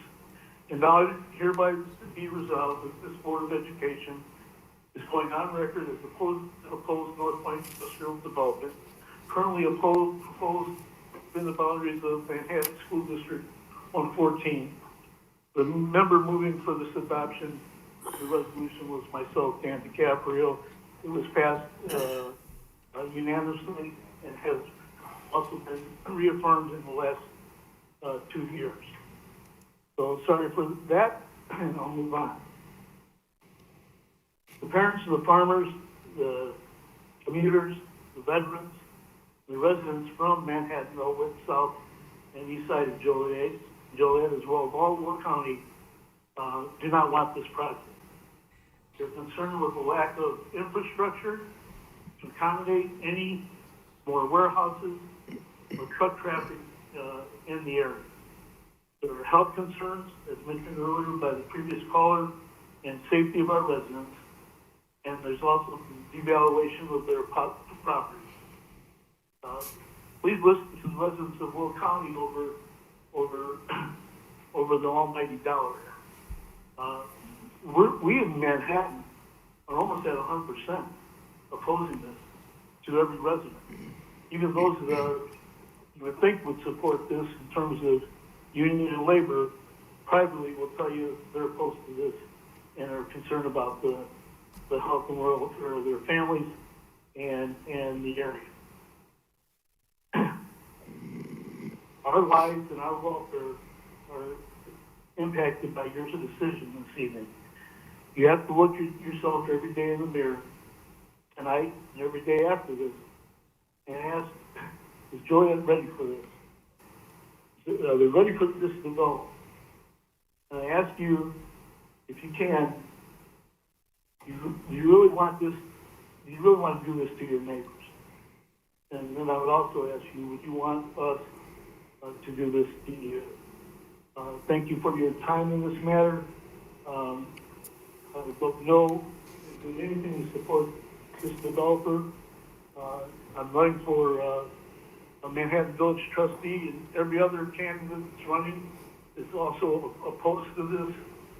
There were negotiations between our mayor and North Point, which have broken off, and it was maybe a 98 to 2% in favor of the project, and I think it's 100% right now. And we certainly don't want this in Manhattan. Thank you for your time, gentlemen. Thank you for your comments. Next speaker. We have Stephanie on the line. Stephanie, you there? Yes, I am. Do you swear the evidence you're about to present is the truth under penalty of law? I do. Your name and address for the record? Stephanie Irvine, Jackson Township. Thank you for the opportunity to share my comments regarding the petition for a variance and special use permit that is before you today. Before I specifically address the petitions, I wanted to make note for the record how little time there was to prepare. Myself and my husband are homeowners near the footprint of the project, and we also have property interests directly adjacent to the project footprint. We have property rights and deserve the opportunity to fully assess how these variances could impact our property and to be able to defend our rights before this board. The notice put forth to the public was confusing at best.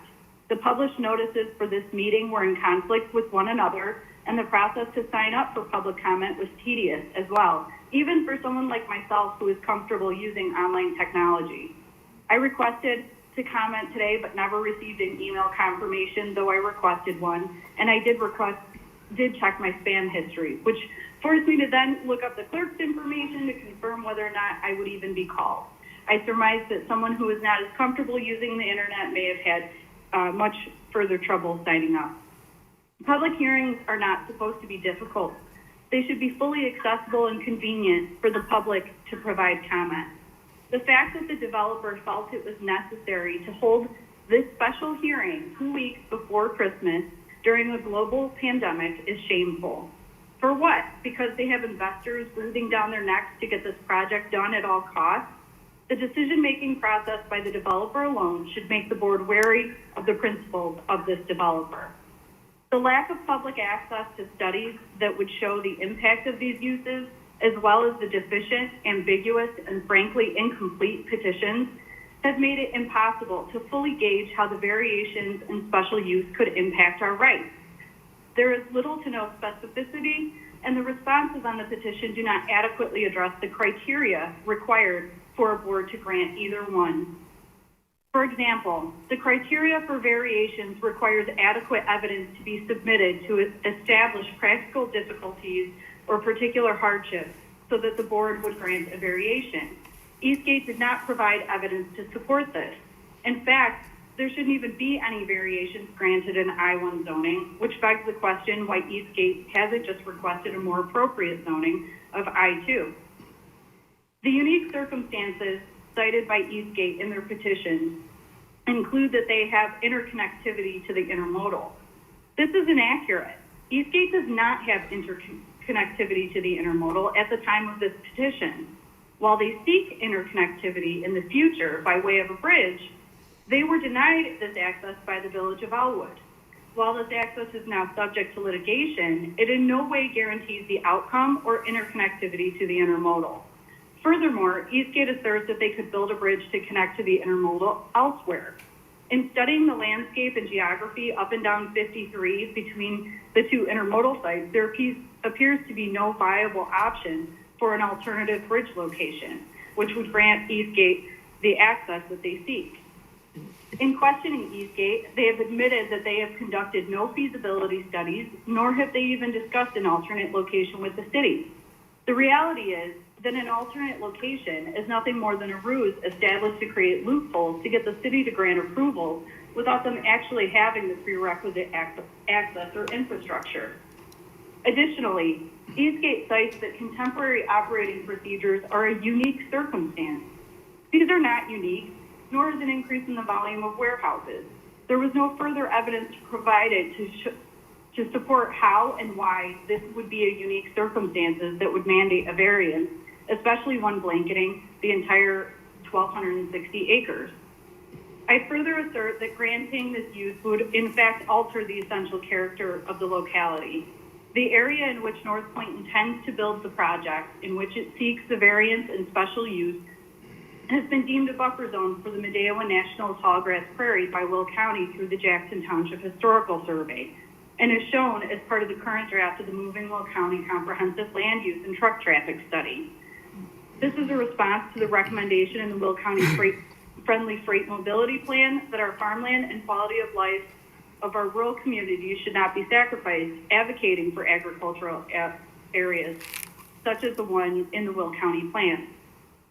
While the petitioner's attorney, Mr. Osterberger, would have you believe that this area was always intended to be paved over for industrial use, that is false. While the old contaminated land of the arsenal was planned to be part intermodal, part national cemetery, and part national prairie, The land that Eastgate is seeking was intended to remain as it is to allow for a buffer for the prairie, wildlife, native plants, birds, and insects that inhabit it. And finally, this would negatively impact me personally as my home is situated within that buffer zone. I believe that Julie Coldwater showed the map, but you can find that on page 193 of the Jackson Township Historical Survey that was created by Will County. To approve a variation without evidence for this condition would be reckless and in conflict with the city's requirements for a variance to be granted. I would also like to address the special use permits for the record.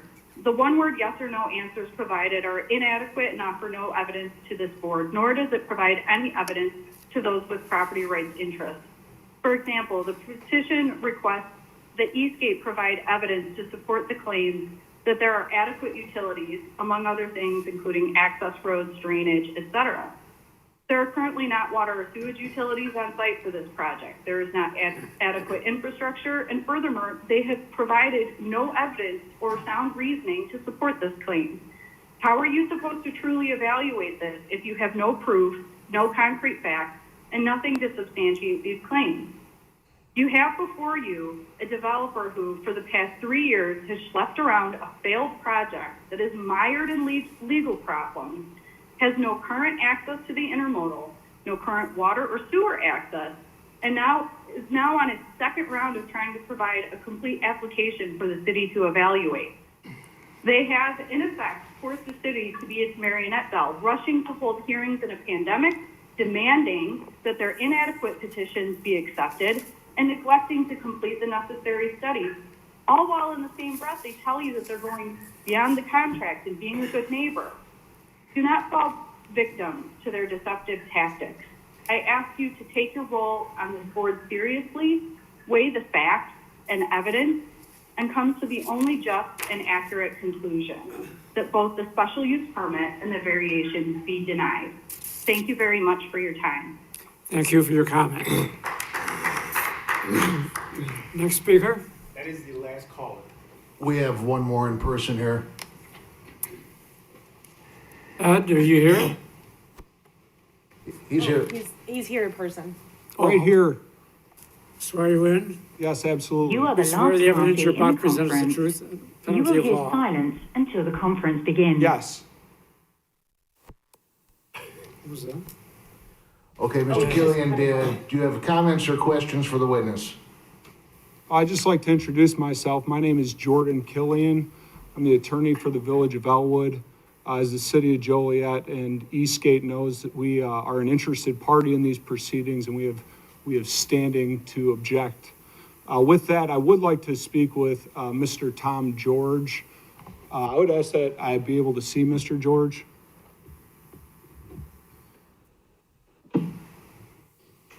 Hello, Jordan. Tom, how are you? I'm fine. How are you? I'm doing well. How's the last week been? Great. Have you submitted You your are the plans last party for in the the freight conference. terminal yet? You will hear silence until the conference begins. Have you submitted your plans for the freight terminal yet? We have not submitted plans, as you know, Jordan. Okay. You know, the hearing's almost over here. I'm the last presenter. That's great. Okay. When do you plan on submitting your plans for what the subject of this hearing's about? When we actually seek permit for the buildings under the hearing. Okay. So do you know yet how big the square footage of this freight terminal is? We provided a limit in there, 40 acres, and a specific location. Okay. But you can't tell us the square footage of this freight terminal you're building. That is correct. Okay. You can't tell us tonight how much impervious surface is going to be on that freight terminal? That's correct. Okay. And last week, I think you swore under oath that you were going to compensate the Village of Elwood for any destruction to the Village of Elwood roads. Is that correct? That's not a topic for this evening. That wasn't my question. My question was, is that what you stated last time? Again, that's not a topic for this evening. You got an answer from my question? We're going to move on from that. have you figured out how much money you're gonna have to set aside for the damage you do to Village of Elwood roads? All right, Mr. Killian, we're gonna stick to the special use and the variance. Well, my understanding is that a special use, you have to show what the effects that it's gonna have on neighboring roads. So I There's wanted, nothing that's been presented tonight that has determined we will be using Elwood Road. are you denying that you're gonna be using Village of Elwood roads in conjunction with the special use? At this point in time, for us to use Elwood Road. Okay, so you don't want to answer the question that you haven't figured I out? think I answered the question, Jordan. If there is at some point in the future an agreement to use Elwood Road, I would assume a smart attorney like yourself would make the maintenance for some contribution part of that agreement. So if you represented Elwood at that point in time, you bring that topic up. Okay. But you're not saying how much destruction you're going to do to your neighboring roads tonight, is that correct? Again, that's not the topic for tonight, Jordan. That's not my question. You're not running this hearing. Okay, you know what? The form of the question's improper, and you're gonna have to move on from that. Are you going to ask him to answer my question? He has answered that question. What was the answer? The answer is that he has no agreements in place with Elwood right now. Okay. He doesn't have any agreements for how much he's going to pay. Was that his That's answer? correct. We have no agreement to use Elwood roads at this point in time. Okay, very well. I'm done questioning Mr. George. Okay, do you have any? Thank you, Mr. Any George. testimony you'd like to offer? Yes, I do. Please. Okay, my testimony to this board tonight is this, okay? First of all, I'm formally objecting to what's going on here tonight. There are certain rights that are instilled on interested parties when a municipality considers a special use permit, okay? And I know that we are doing this hearing tonight and letting people talk, and some people talk for an hour. I hope I haven't used up maybe about 4 to 5 minutes of your time. But those rights are only illusory if you don't require an applicant to actually put forth plans. I don't know what I'm supposed to sit up here and question an applicant on if they haven't submitted plans to you. There are specific rules that the city of Joliet has that they're supposed to follow. I said this last week because it's, I think, a new audience. I'll say it again. But you have rules inside the city of Joliet that not only are your rules and it's your laws, but they also make common sense, which is you have to submit plans and follow those plans exactly. And the reason for that is you want to be able to hold people accountable for what they're doing. And right now, we have this hearing going on that's a hearing and really in name only, not in practice, because I don't know what this hearing's about. But if they're not submitting specific plans, one, I don't know what kind of damage they are going to do to my client, an interested party, so I can't object to it properly. But you, as the city of Joliet, aren't going to be able to hold them accountable because what's the standard that you're going to hold them accountable to when they mess this up? There is none. So as a project gains in complexity, that doesn't mean you should do less due diligence. You should do more due diligence. The critical eye needs to be greater. And in this case, you're making it smaller. So I do object for the record to this hearing, and more so, I ask you to vote no. And I thank you for your time. Thank you, Mr. Regis.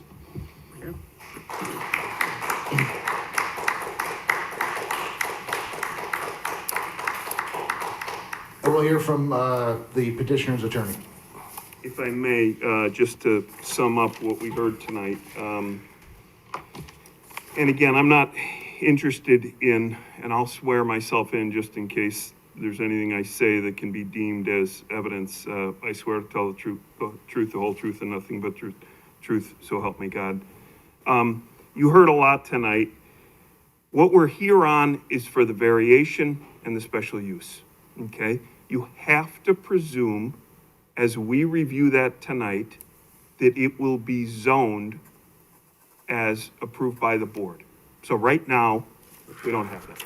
We also know there's an annexation agreement which governs some of these things, okay? Not before you, but certainly it's a constraint on what they're asking for tonight. That's why it was originally introduced in the beginning.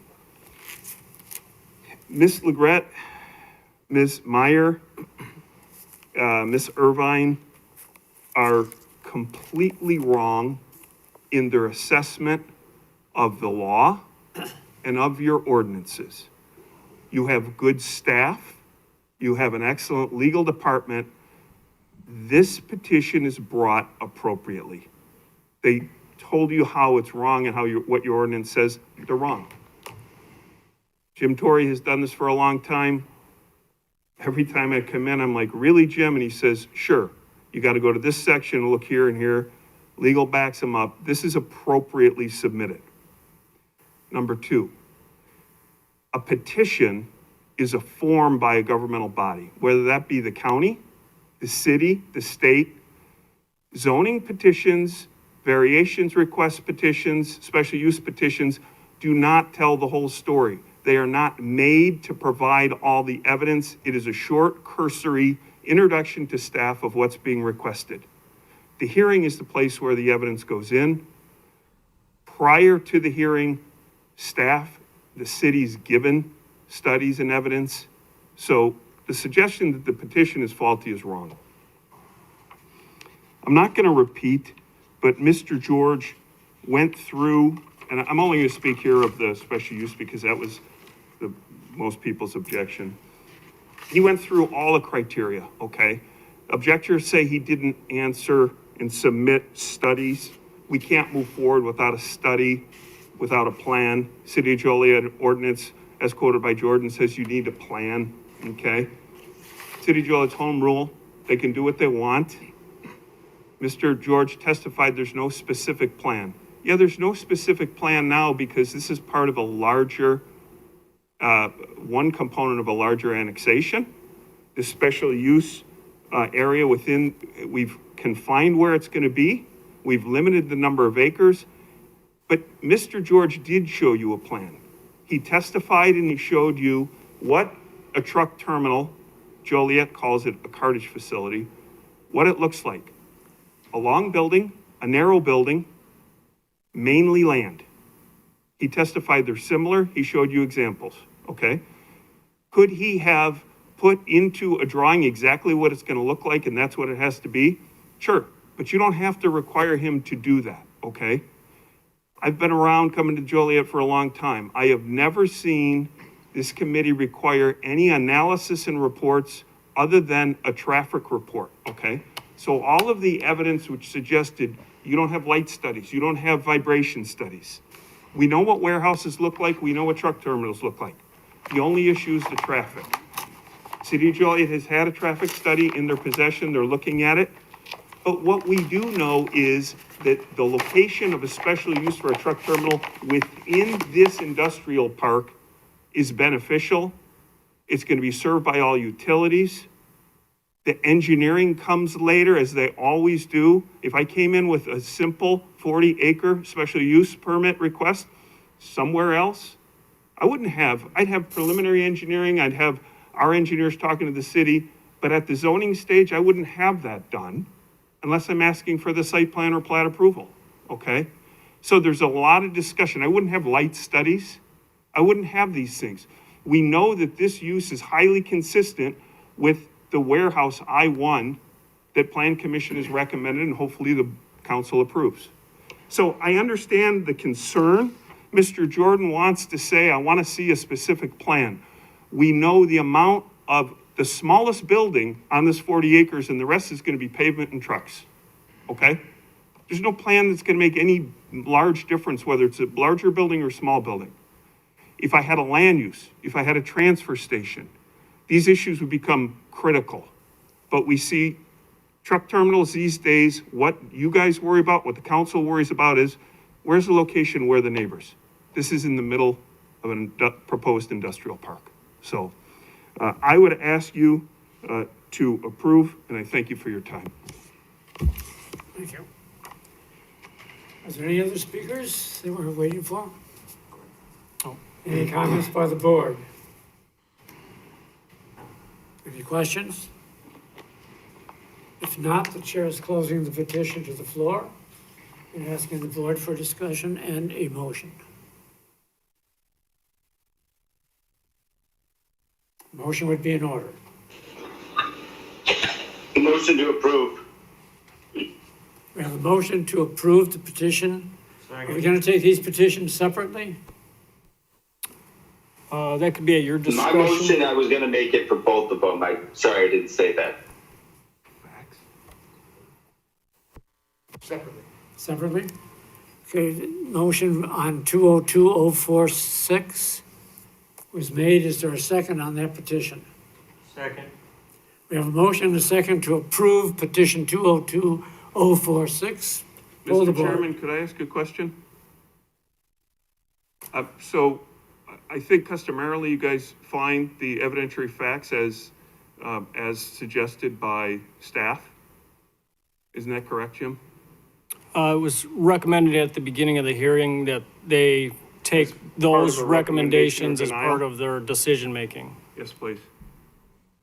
We need to do anything else on those, or?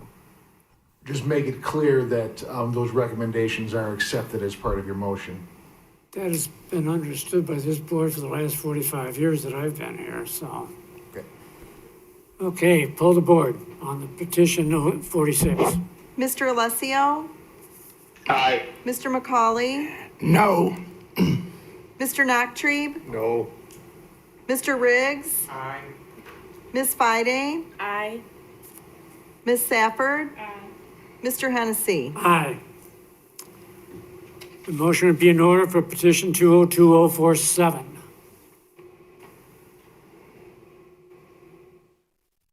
Motion to approve Second. 2020-47.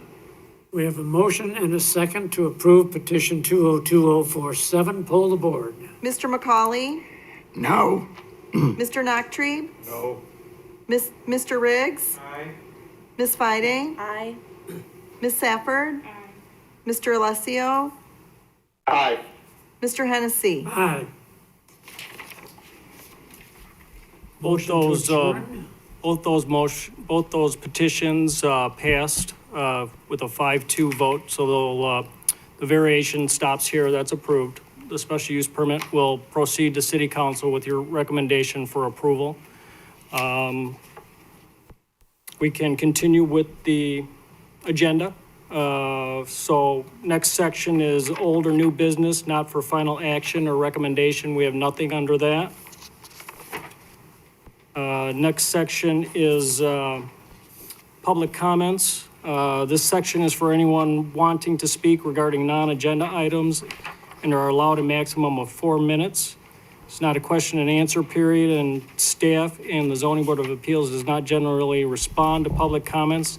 Please note, speakers who engage in conduct injurious to the harmony of the Zoning Board of Appeals shall be called to order by the presiding officer and may forfeit the opportunity to speak. No one appears for public comments. Nobody appears, so with that, the next motion would be for adjournment. Is there a motion to adjourn? I so move. Is there a second? Second. Pull the board. Mr. Nachtrieb? Aye. Mr. Riggs? Aye. Ms. Fide? Aye. Ms. Safford? Aye. Mr. Alessio?